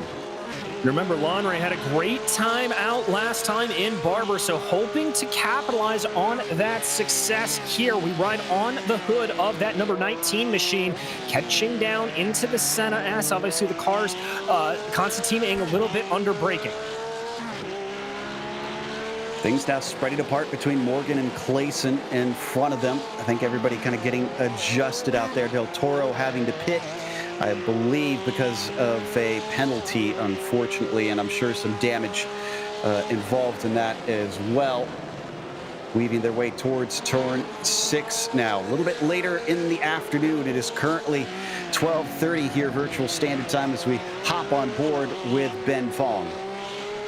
Yeah, later in the day, and that means that the track temperatures are going to be a little bit more increased, Joe. They are currently 82 degrees Fahrenheit out on track, and I would say that's a good thing for these drivers. That is right in that sort of Goldilocks zone like we like to talk about, where it's not too hot, not too cold. The tires will come up to temperature quickly, and it'll be hard to overheat them in a big way. So as we continue to watch Ben Fong here, it looked like he was maybe having a little bit of a look this way or that on Ryan up ahead of him, but better run there off the corner. Let's see if Ben can take advantage of the draft. He's awful close, and man, I'll tell you what, from that camera that he's given us, it looks like that Ben does not skip arm day. And there you see right there. And Fong getting close. Does he dare? Is he strong enough? No, not today. He's going to back out on Rapolas. Yeah, he's not going to make that move on Rapolas here. Now, remember what we've seen a lot of times. You don't necessarily want to make a move going down into the chicane before the Wall of Champions. That's a one-way street, really and truly. What you want to really do is try to set up the best run you can going down into this area, into the Senna S. That traditionally is the best area to get by. And down into turns 3 and 4, certainly doesn't often see passes. Meanwhile, in 8th, just ahead of them, Volker Krebs trying to chase down Bo Chieri. And, something happening behind him. Oh, that's a lapped car trying to stay out of the way of the fields. So that's what I was seeing down there. That could cause problems, so we'll have to watch out for that. There's not many places to hide around here when you hit those lap traffic cars. Yeah, they've really got to get out of the way here, because it does narrow up a whole lot. And there is Ryan Rapolas looking like he's driving in a very interesting position there, Joe. I think he's halfway to Australia. He's just got to go the rest of the way around. In the meantime, off of the Lapingle hairpin, Rapolas is keeping himself well clear of Bernard, but behind him it has gotten close once again. Fong loves that exit off of the hairpin. This time he's showing his nose. We watch from behind. This is on board with Trey Davis getting a front row seat. Better on the brakes. That 666 car gets into 13th. Well, there goes Ben Fong proving me wrong. Good job there to be able to get onto the binders. Looks like there could be a little bit of an attack back, though, there as they come across the line. No, Ben is going to hold on to that position. Looks like Adam Holland heading into pit lane as well for the time being. Fong giving us some great views here today. Oh, until that, except it was a great view of a wreck. Trey Davis slammed into the wall, and that was Bernard involved in it, it looks like. Yeah, I think that's right, and that's what can happen here, Joe. We talked about it in the last race. Everybody likes to think of Canada as this big blast, wide open circuit, and the truth of the matter is it's virtually a street circuit, and the walls are right there. If you make a little mistake, that's exactly what can happen. Both of them hitting the barrier after that one, unfortunately, and falling down the order. Clayson, a few others all jumping up a spot or two here on the track now. So it's been a bit of a shaky start in a different way from what we saw in the Challenge Series, but otherwise, drivers are doing, for the most part, pretty okay. He's gained about 3 spots from his starting position, but he's not nearly close enough to attack Mungia in the 907. No, he's not. He'll have a little bit more work to do. Here's Arnie Klaassen under massive attack still from Lanre Surumi. This is exactly the kind of pressure we saw out of Surumi last week. Oh, that's Klaassen running a little bit wide on the exit of the Senna S. Surumi may have a bit of an overlap. He's going to be digging for it. Is he going to try to hold it down into that first set of chicanes? No, Lanre's going to back off and just try to get a better line. We've already seen what can go wrong there in turns 3 and 4, so I don't blame them. They're already about 8 minutes into this race, so the laps are ticking off quite quickly. We jump back with Chapman now, the 0-1-3, trying to chase on Doherty. We do indeed, and this is a battle for 10th position. Chapman back in 11th. Ooh, better under braking there going into the final set of chicanes for Chapman. Let's see if he can maybe make a run on Doherty. He may not go for him here into the hairpin, but he'll definitely try to maybe do something going off of... Whoa, very late on the brakes. Almost contact between the two. My goodness gracious, Joe. Oh, thankfully, there is no contact, and he keeps going. It definitely cost him some speed on corner exit.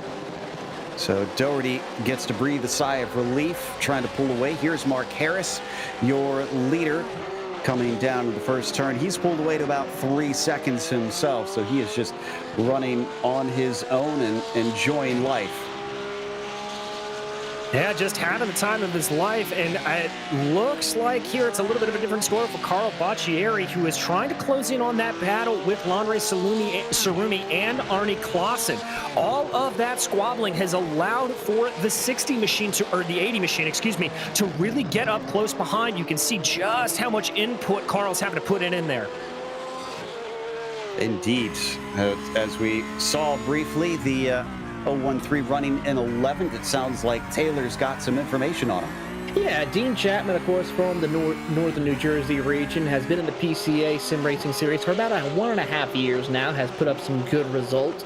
But one of the things that he likes to do is to help out with the PCA Sim Racing community. In fact, he helped establish a Q&A interview channel for members of the PCA. For those who want to learn more about the PCA, who are maybe new members to the Sim Racing Series, and to help just be part of a wonderful organization, and if you think about it, a Porsche family, because that's what the PCA is. It's a big family that enjoys the love of Porsche. And then, of course, you have Marco Harris, who is our race leader right now. Mark Harris, who's been in the series since season 4, and in fact, as he works his way through, one of his favorite Porsches is the 981 GTS. Of course, Nick Tandy is one of his favorite drivers of all time, but one of the things that he loves to do is to work and rebuild on his own personal Porsches. So he's certainly learned a thing or two to help him get up towards the front of the field here tonight at Montreal. As that was going on, we had a pass for 6. Boccieri got past Sarumi finally. So into P6 with an 80 car. We are right on board with the Chicago region driver, giving chase, not giving up easily on this one. No, he is not, and I got to give massive credit there to Carl Baccieri. Really just chucked the car down into the chicane before the Wall of Champions and was able to get the move done. So now he's going to set his eyes up ahead of him on Arne Klaassen. Klaassen, in turn, who has been able to really pull away from this battle. Watch the onboard for Baccieri. Looking focused. Got his fan on to keep him nice and cool. People are so surprised that you can work up such a sweat here in sim racing, but man, it's not so much a physical workout as much as it is the brain just thinks that you're getting a physical workout, and that can wear you out. It certainly can, Joe, and I can tell you I was doing a little bit of a race today, and I worked up a sweat myself. But Rachel, I think you've got some track information for us. Yeah, I certainly do. Now, of course, we talked about the Olympic pedigree with this place, but during the regular year, shall we say, Ile Notre Dame is actually a public park. Now, this breeds 2 interesting facts, one of which is, oh boy, are there lots of groundhogs. In fact, they regularly interrupt races here at Montreal. In fact, they've been hit by Formula 1 cars in the past, unfortunately, for the furry little critters.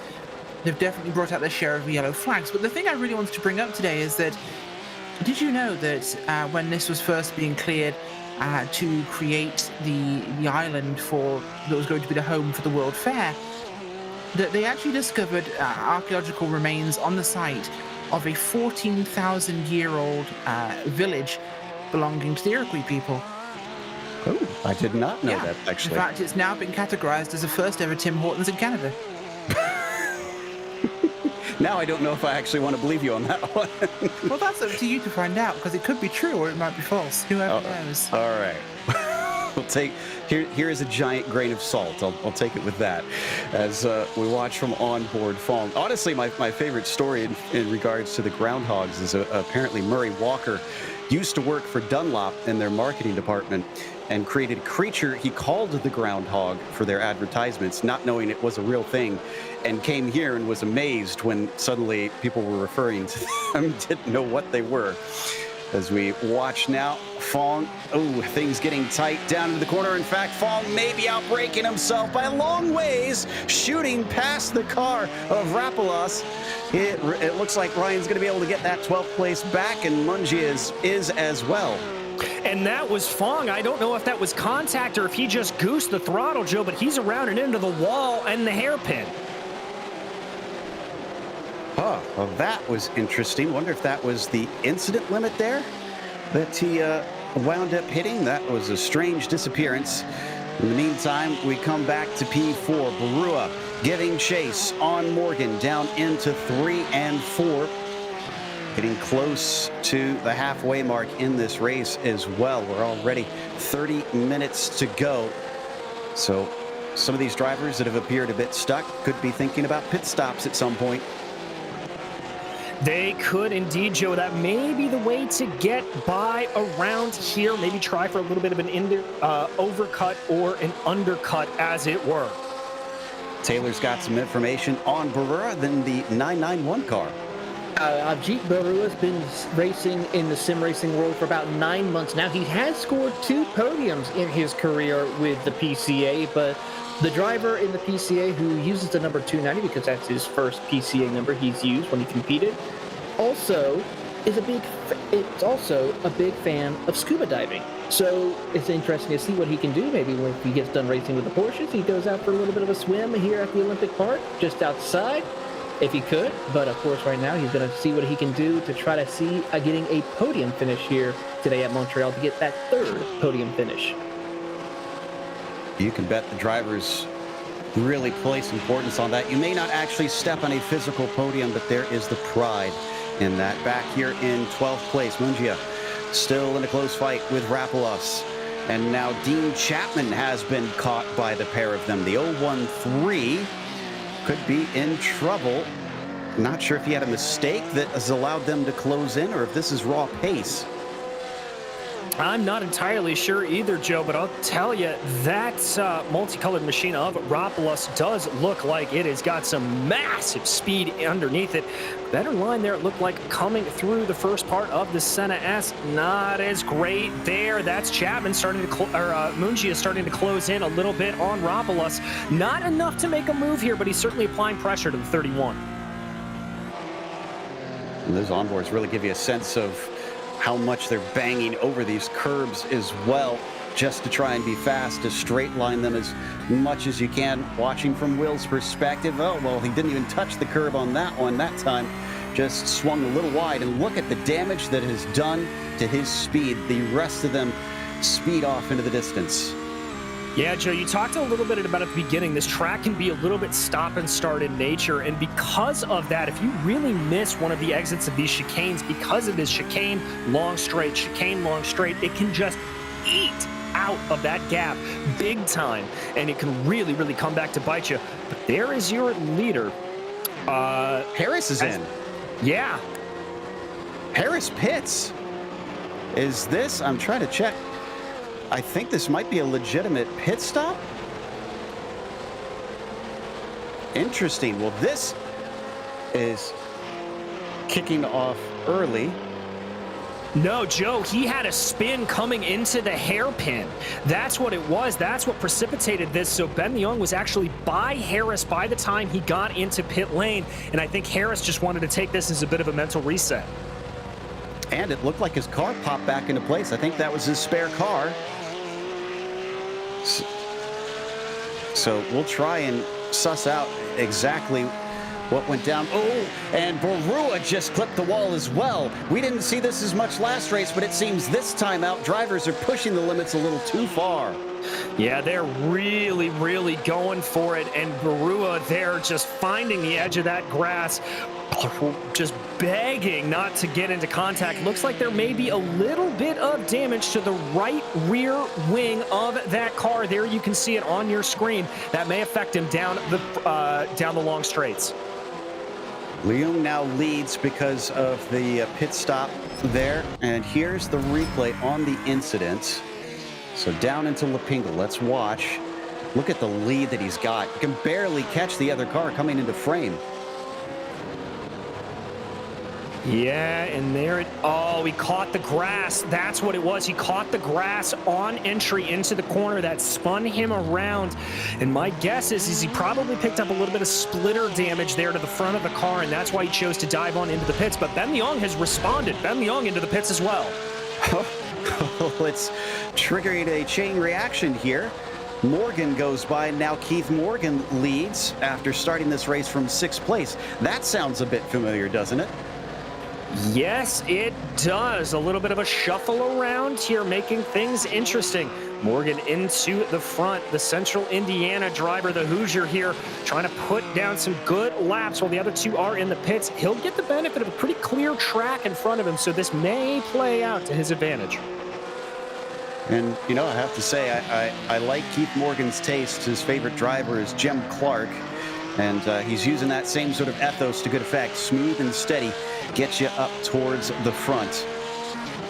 So where did Leon come out? Leon came out in 13th. Harris came down in 21st. 55-second stop for Mark Harris.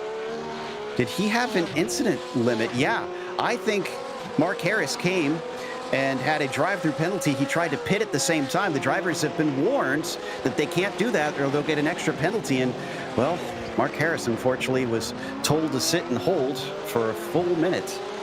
Oh, Harris's day going from bad to worse there. And the trouble here for Ben Leon, where he came out, is he's going to be stuck behind a lot of cars that are in fierce battle. They're right ahead of you. That's Jason Brodigan and Jeff Williams. They're locked into a battle. They're not going to want to let Leon by here, and so he may find himself in a little bit of trouble here. So this may be a battle between him and Morgan. If Morgan can set some fast times, Morgan. Yeah, Morgan just went off in the final chicane. Didn't hit anything, but he got a cut course penalty. Avijit is now your new leader. Here's the replay of the incident. Pretty straightforward. Just outbraked himself. Outbraked himself. Tried to keep it on the track as much as possible. But yeah, they're iRacing enforcing that slowdown. Oh, man. Gosh, we've gone through, what, about 4 different leaders and probably less than 4 laps now. This has been a bizarre set of circumstances. Each of them kind of handing it over for their own reasons. Boccieri on screen. Well, before that switches around too much more, it's time for our Midway Race Report, brought to you by Pirelli. Pirelli was founded in Milan in 1872 and is a global brand known for its cutting-edge technology, high-end production, excellence, and passion for innovation that draws heavily on its Italian roots. Pirelli is among the world's major producers of tires and is an OEM supplier to Porsche. Find more about Pirelli at Pirelli.com. Rachel? Thank you very much. And, well, this has definitely not been the hockey match we were perhaps expecting or fearing. It's been a great day for Avijit Barua, up from 10th to 1st currently on the track. We are in a pit cycle, of course. Mid-Ohio region driver in the 991 from zone number 4 is definitely taking advantage right now. Second place as it tracks is going to be Keith Morgan there in the 700 machine. The Central Indiana region driver from zone number 4. Putting some good work in as well, up from 6th place on the grid for him. Right now in the 3rd spot there, it is going to be Arne Klaassen. Klaassen is really putting some work on as well. Up 4 for himself, the San Diego region driver of zone 8. In that 242 is putting on everything he can think of. A gain of 8 positions for another driver who likes to have the camera below themselves on their screen is Carl Boccieri. In the 80, the Metropolitan New York region driver of zone number 1. That car with a gorgeous dragon design on the side there, Pegasus Racing. Oops, it's not a dragon, it's a Pegasus then. Never mind. Moving on, we have Volker Krebs in 5th, the Canada West region driver of zone 6. The Haribo wagon is stomping through Montreal right now. Krebs is, of course, up 6 spots from 11th on the grid and putting that thing to work here. Thomas Doherty is in the 6th place, the Central Indiana region driver of Zone 4 in that 59 machine. Has had a very busy one today. He's up a total of 7 spots from 13th. Up 7 from 14th is Dean Chapman, the Northern New Jersey region driver in year 13, zone number 1. Has been putting on a good race so far today. A lot of big movers in this mid-pack coming into our top 10. But speaking of big movers, it is Ryan Rapalas, 20th to 8th, as we have a wonderful angle of him there. He actually likes to race lying on his back because he says it makes him feel more at one with the car. Don't shoot the messenger, this is the truth. Coming up next is going to be Robert Walton, P9 there. Car 2, the Maverick region driver of Texas in a gorgeous martini livery. Really making me want to drink right now, but it's 3:40 in the morning and that would be a bad idea. Zone number 5, so far he is up from 15th to 9th. 10th place is Jason Brodigan from the Maverick region of Texas, the 14 car there, putting on some good work as well. He's up from 15th, 29th to 10th. So I'm being told by my producer it's actually a very good idea to drink at this time of morning, so we'll do that after this. P11, Jeff D. Williams, the guy in the Rocky Mountain region of zone number 9. It sounds like I've been drinking, but I promise I've not. In the 517 there, he's coming up 8 spots from 19th. 12th place, or 11th place now is Ben Young, the Upper Canada region driver of zone 1. The 290 machine driving that Porsche Motorsports machine. Getting his game on for this one. Unfortunately, that game has not been racing because he's gone down from 2nd to 12th. 12th place, Henry Rogers, Peach State region of Zone 3. The 25 car is definitely moving things forwards here as our numbers starting to shuffle around here as everyone starts to head into pit road. So I may sound drunk, but I promise you I'm not. Again, I defend myself too much right now. 13th place, though, is going to be the 25, Andrew Hillman, the 21. Sloaniston region of Zone 10. 21 car of Hillman is up from 25th, so big gains for him as well today. Behind them, Arne Klassen, who we've already looked at once. He has completed his pit stop, though, so we'll move on to 15th.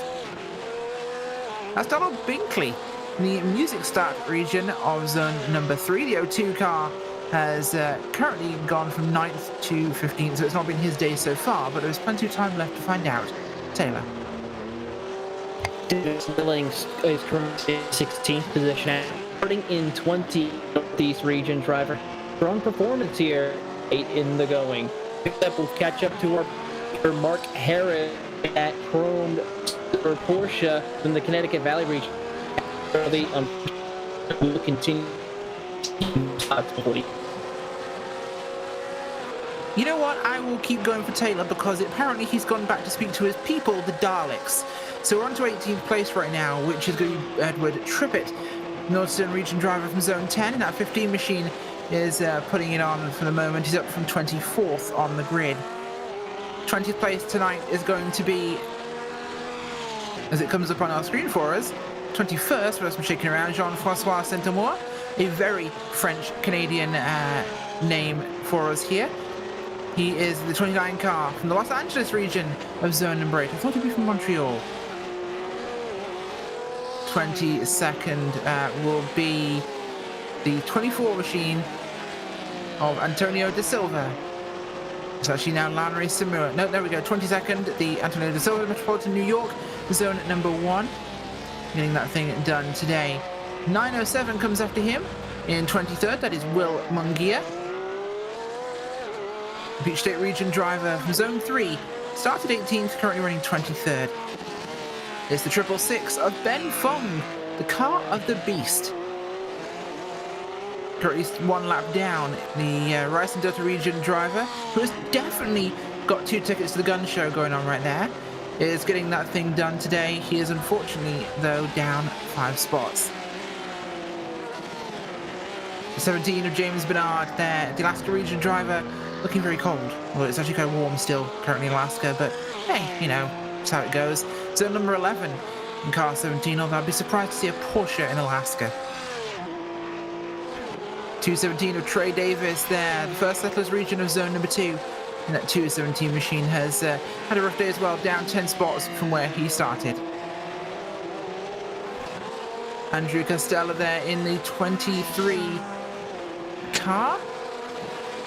He's going to be running in 27th for us today. Nope, they're off track. I think the rest of these cars are going to be off track, guys, so that will be our run through for our Midway report.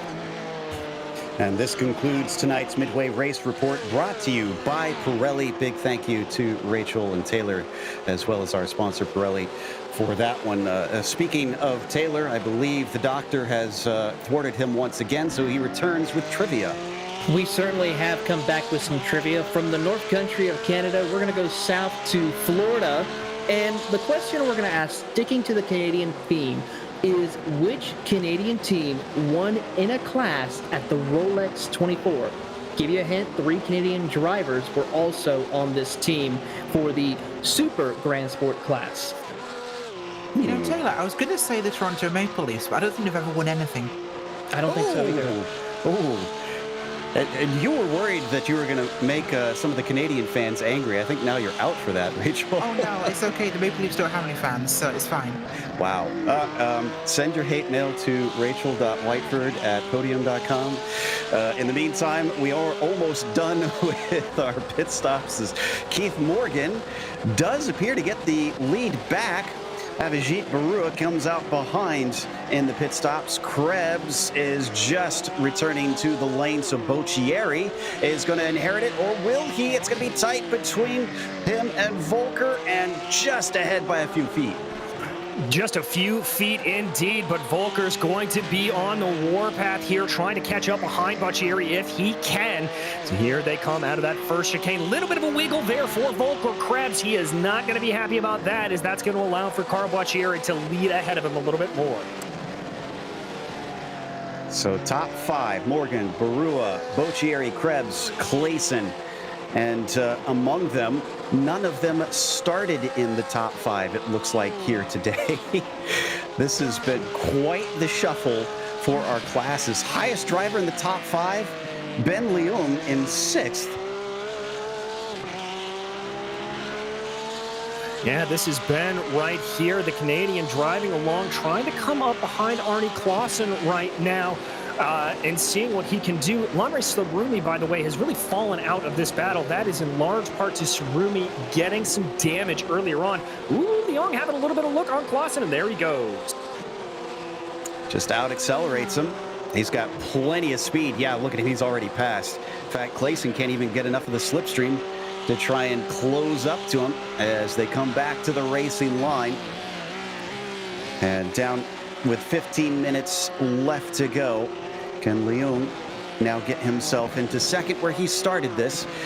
Keith Morgan in the 700 had a slowdown penalty at one point, but has fought back up to the top spot after starting this race in 6th. Barua making sure that he has to stay honest. We now jump back to the battle for 3rd. Krebs chasing Boccieri.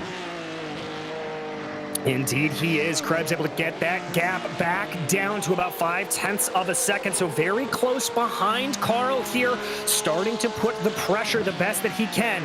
He swings that car very, very wide. We ride on board with Carl. You can see his reaction. Love the fact that Carl's really not paying attention to that rearview mirror. He's just running his race. That's what you got to do. He knows he's got to stay steady and stay calm. Ooh, we got a bit of a side-by-side battle farther down. Bob Moore. Oh, and actually almost making contact with Rapolas. This is for 15th position. Very tight stuff through 3 and 4, but these two actually made it work.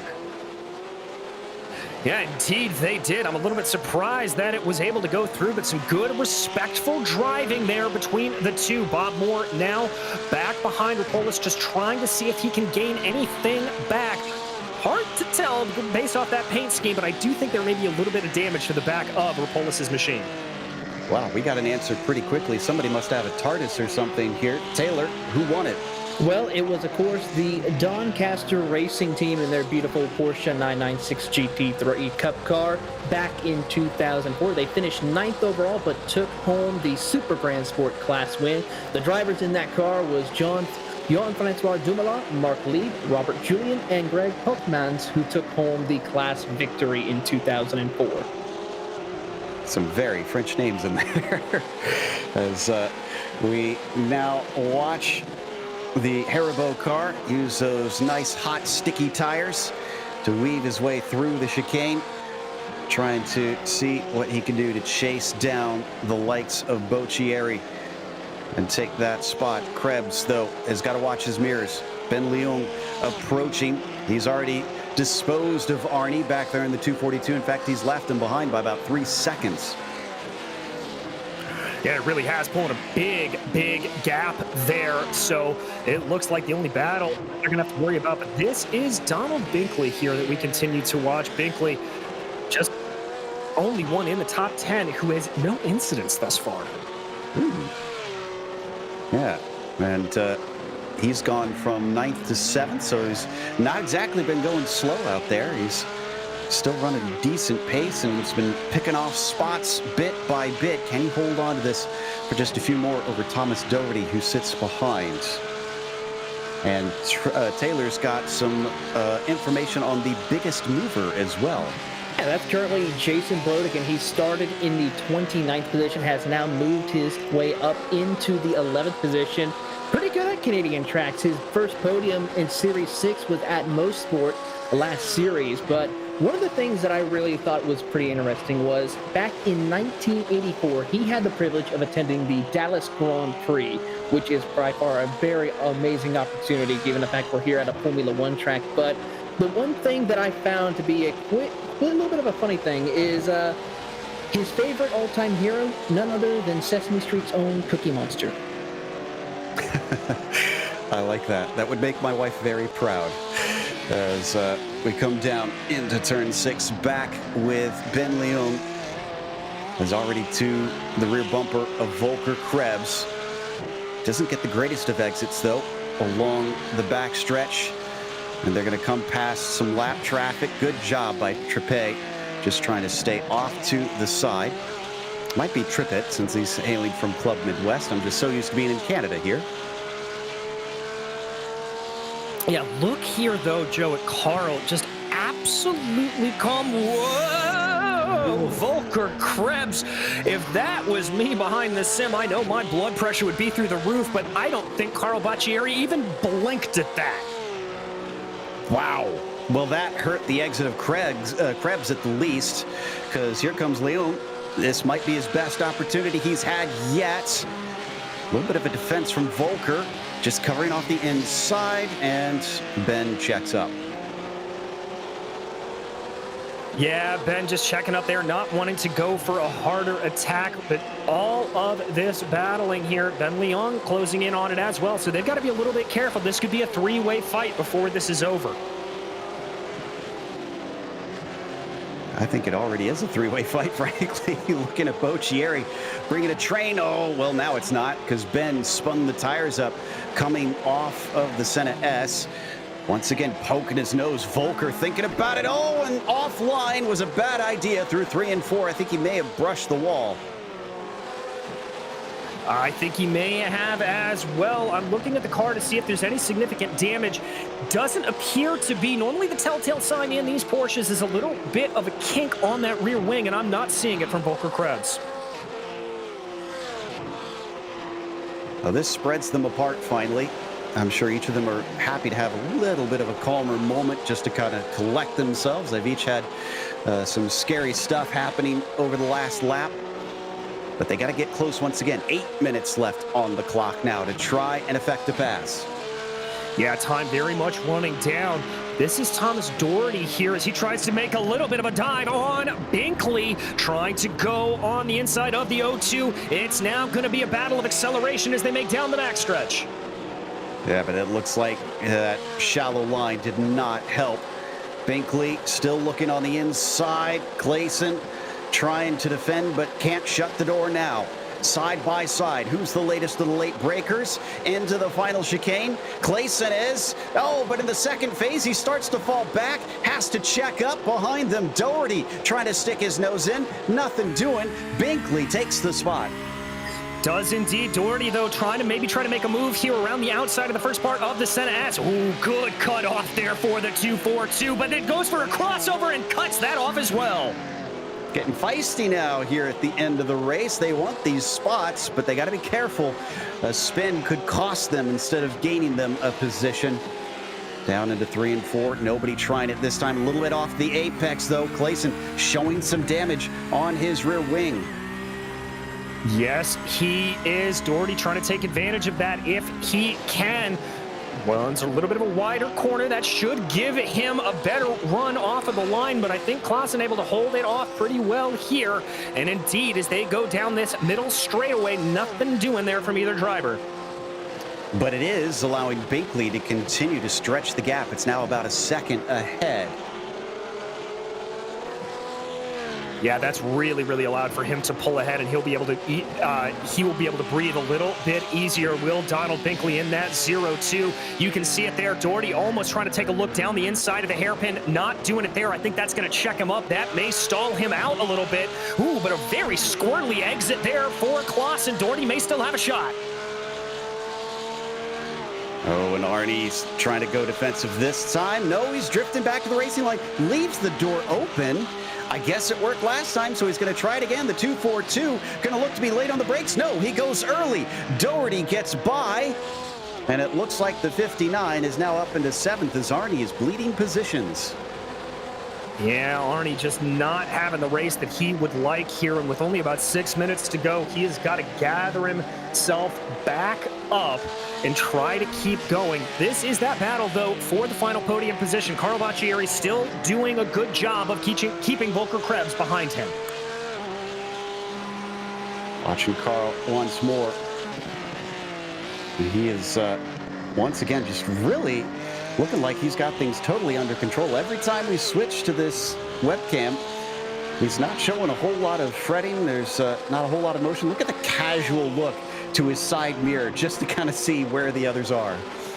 Yeah, just absolutely calm, cool, and collected here from Carl Baccieri. You would not think he is in the middle of a three-way battle for the final podium position here in the PCA. Got a pass for the lead. Barua has caught Morgan and is trying to go around the outside of Lapingle. It's going to be a drag race once again, but I think the curb hurt the traction for the 991, and he falls back. I had noticed earlier that it looked like Avajit was closing down, but I was not expecting to that degree. Nor did I, but we've got a battle here for the final step of the podium and the first 2 steps of the podium now. Everybody going at it here in the final 5 minutes of the race. Down into the first corner, Avajit says, okay, let's try the outside. But there's just not enough grip there. Given a little bit too much space, trying to be kind. Morgan goes wide at the second corner, and there's the lead. Oh, Avajit doing a great job, but here's the fight back from Keith Morgan. He's going to try to go down to the inside of turn 1. They bang doors, they bang even harder. They come together. He tries to halt to let him through, and that allows Boccieri by. It's become a 3-car fight for the lead with completely different drivers. This race just keeps getting crazier and crazier and crazier. And there you see, that is Volker Krebs trying to put even more pressure on Carlo Baccieri now that he knows this is a battle for the lead. Not the best exit there from the chicanes from Baccieri, but he's able to hold off Krebs for now. Mr. Cool there in the 80 has really got to hold on now, because look at Krebs poking and prodding. This is why you got to try for every spot you can, DJ. You just don't know when it's suddenly going to be for the lead like this.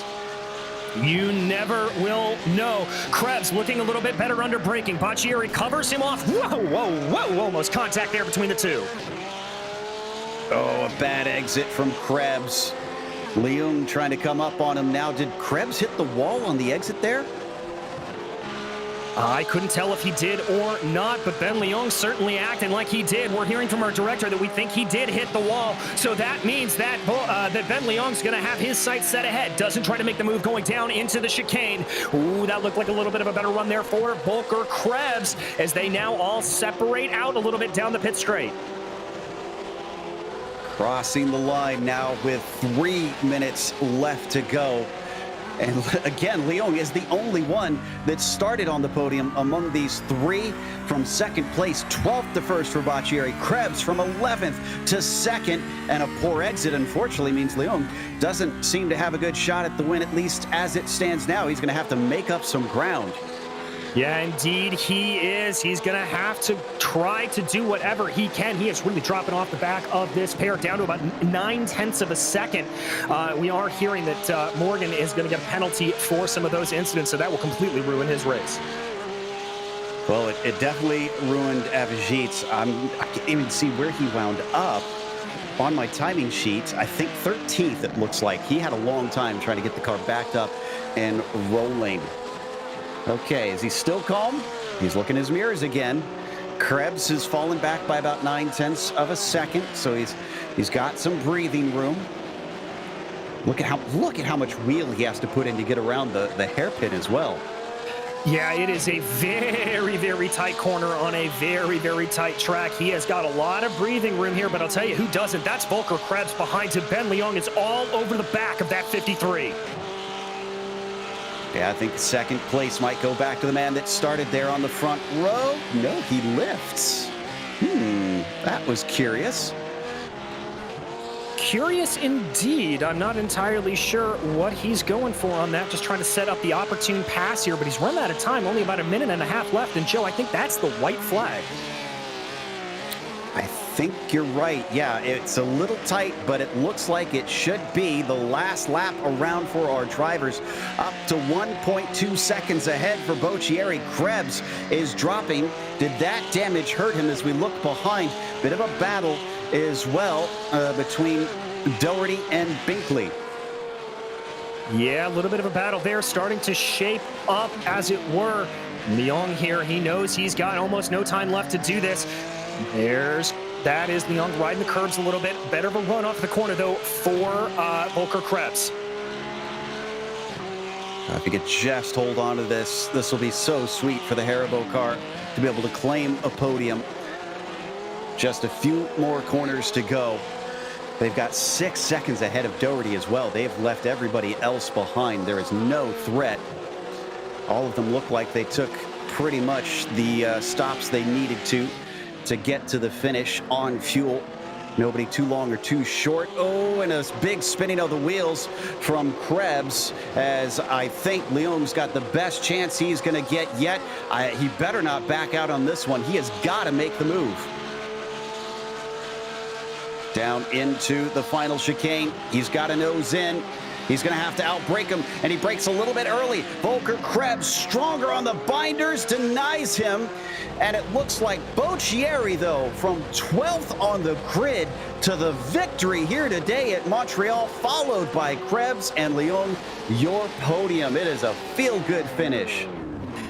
It is indeed. There's the big breath. There is that moment, letting that excitement, I think, well up inside him. Carl Boccieri, the winner here today. Behind him, Doherty was able to hold off Binkley for that 4th place position as well. From then on back, drivers getting very spread apart. Oh, and Ben Fong, who was our last one on the lead lap, has wrecked. Hopefully he can be able to make it to the line. Some hard chargers and some drivers that really suffered today. Mark Harris only going to be looking at a 9th place in the end for this one. There's Fong coming back around.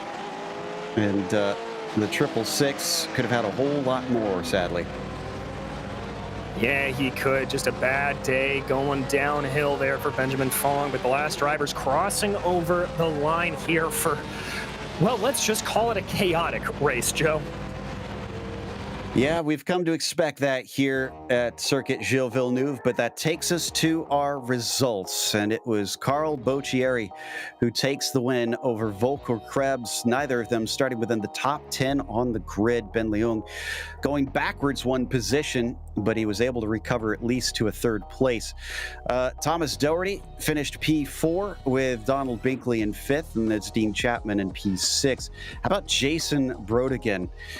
Didn't qualify qualify, started it from 29th and finished 7th. Arnie Clayson was 8th. Mark Harris, only 9th place for him. Robert Walton was 10th. In 11th place, it was Jeff Williams, followed by Bob Moore, with Avijit Barua falling all the way down to 13th after that incident. Andrew Hillman was 14th, and Jean-Francois Saint-Amour was in 15th. Keith Morgan and David Snelling behind him, with Ryan Rapolis in 18th, Henry Rogers in 19th, and Will Munjua rounding out your top 20.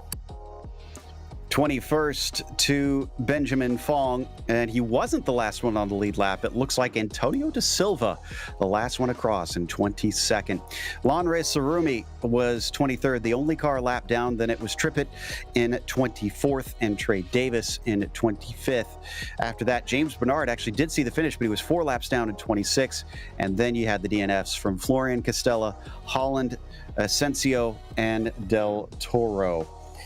I believe we've got Carl Boccieri ready to talk to us. Carl, congratulations. I called you Mr. Cool at one point. From our perspective. You didn't really show much emotion during the whole race. You looked like you just had it all cool and under control. Was that actually the case, or was there some fretting and panicking under the hood? Well, I was trying to just keep my place because I definitely was not the fastest guy out there today, and this track I really don't do that well on. So I was just trying to drive very consistently, and then when I started to move up and I was in like 4th or 5th place, then I started to get a little nervous. But I had a really good pit stop, got out really quick, and picked up a spot. Then I was in 4th. And then I just happened to pass somebody who made a mistake. I forget who it was, but I ended up in 3rd. And then the 2 guys in front of me crashed, which was crazy. I couldn't believe that. And then Volker was putting a ton of pressure on me in the end there, but I think I just got out of the hairpin once better than he did, and it gave me like a second or 2 breathing room so I could kind of calm down a little bit. But no, I was a little nervous inside. That's understandable.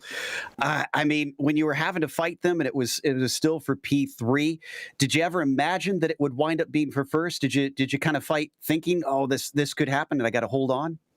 Well, not really, because they were like, I think, 5 seconds ahead of me. So, and I knew they were faster than me, or at least the same speed. And it's really hard to make up a lot of speed on this track. I was just worried about keeping 3rd because I knew that Volker was catching up with me. And I know the last bunch of laps, I just was taking a very conservative line and doing a little bit of blocking when I could.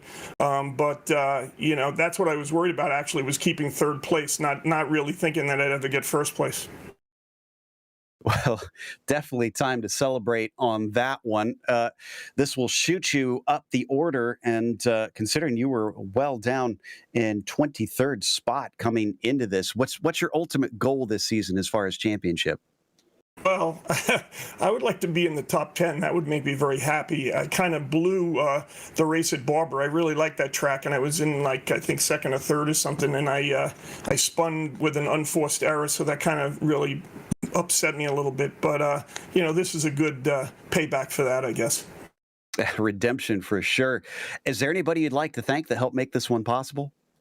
Just the guys that do all the work in this series, and just really fantastic. The PCA puts on a great event here, and really fantastic, and happy to be part of it. Great stuff there from Carl Boccieri, hailing from the metropolitan New York region. And up next, I believe we've got 2nd place Volker Krebs with DJ. Well, Volker, a lot like Carl there, a charge up through the field and just driving a clean and consistent race when a lot of chaos was happening around you. Talk me through that one. Yeah, it was an interesting race. I was a little bit lucky at the start. Avoided a big pile up there in turn 2. And from there on, I just settled in and tried to run my race. And worked out. At the end, it was a little bit hairy. Tried to catch up with Carl. Almost got him, but it's hard to pass at that track. You take too much of a risk, and I glanced the wall once, and my steering got a little bit crooked. So I say, okay, just settle for 2nd here and let it go. Yeah, other than that, it was a great race, and thanks to you guys from the broadcast. And to Hagerty and Pirelli, our sponsors, and of course to our sim racing team that makes everything possible here. It was a great race. Yeah, thanks. It was a great race to watch. And, well, we go from a track that's known for some speed to another track that's known for a lot of speed, but very, very different. The Auto Club Speedway competition track. How do you think that's going to go? Honestly, I never drove that track. I have to have a look at it in a couple of days and see what it is all about. We see. Well, all right. We'll see indeed. Volker, you already got your thanks out of the way, so congratulations again on a second place. Thanks a lot. Joe? Yeah, thanks. And I believe up next, we've got Taylor Burris ready to talk with Ben Leong, who got third. Here with Ben Leong coming home in third place. Ben, a very interesting night. Talk to us a little bit about how your race went, especially after the pit stop cycles. Well, after the pit stop, I came out to some slower cars, and then I made a silly move in that last turn and spun myself around. So I think I gave up like 3 or 4 places there in the last turn. So slowly fought myself back. Luckily, there was no damage to the car.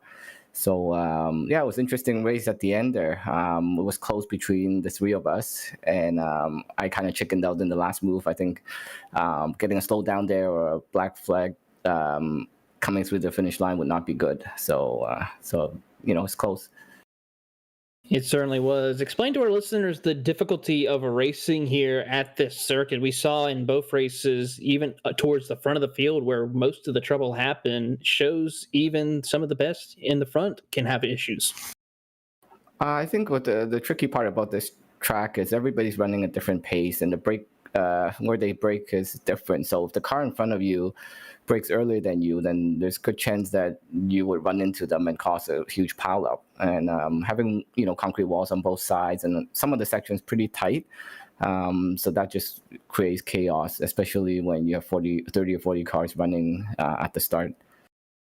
Well, Ben, before we let you go, anyone you would like to give a thank you to? I want to thank you all the sponsors and just allowing us to do this, and also my family and my wife that puts up with 2 or 3 hours a night being on the sim instead of her.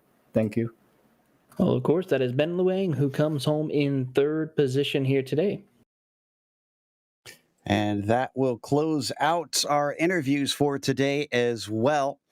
This was a fun set of races that we witnessed here for the challenge and sport classes. Thankfully, went a lot cleaner, I think, than we expected, which is a good surprise to have. We'll see you next time at the Circuit Gilles Villeneuve for the club and pro classes.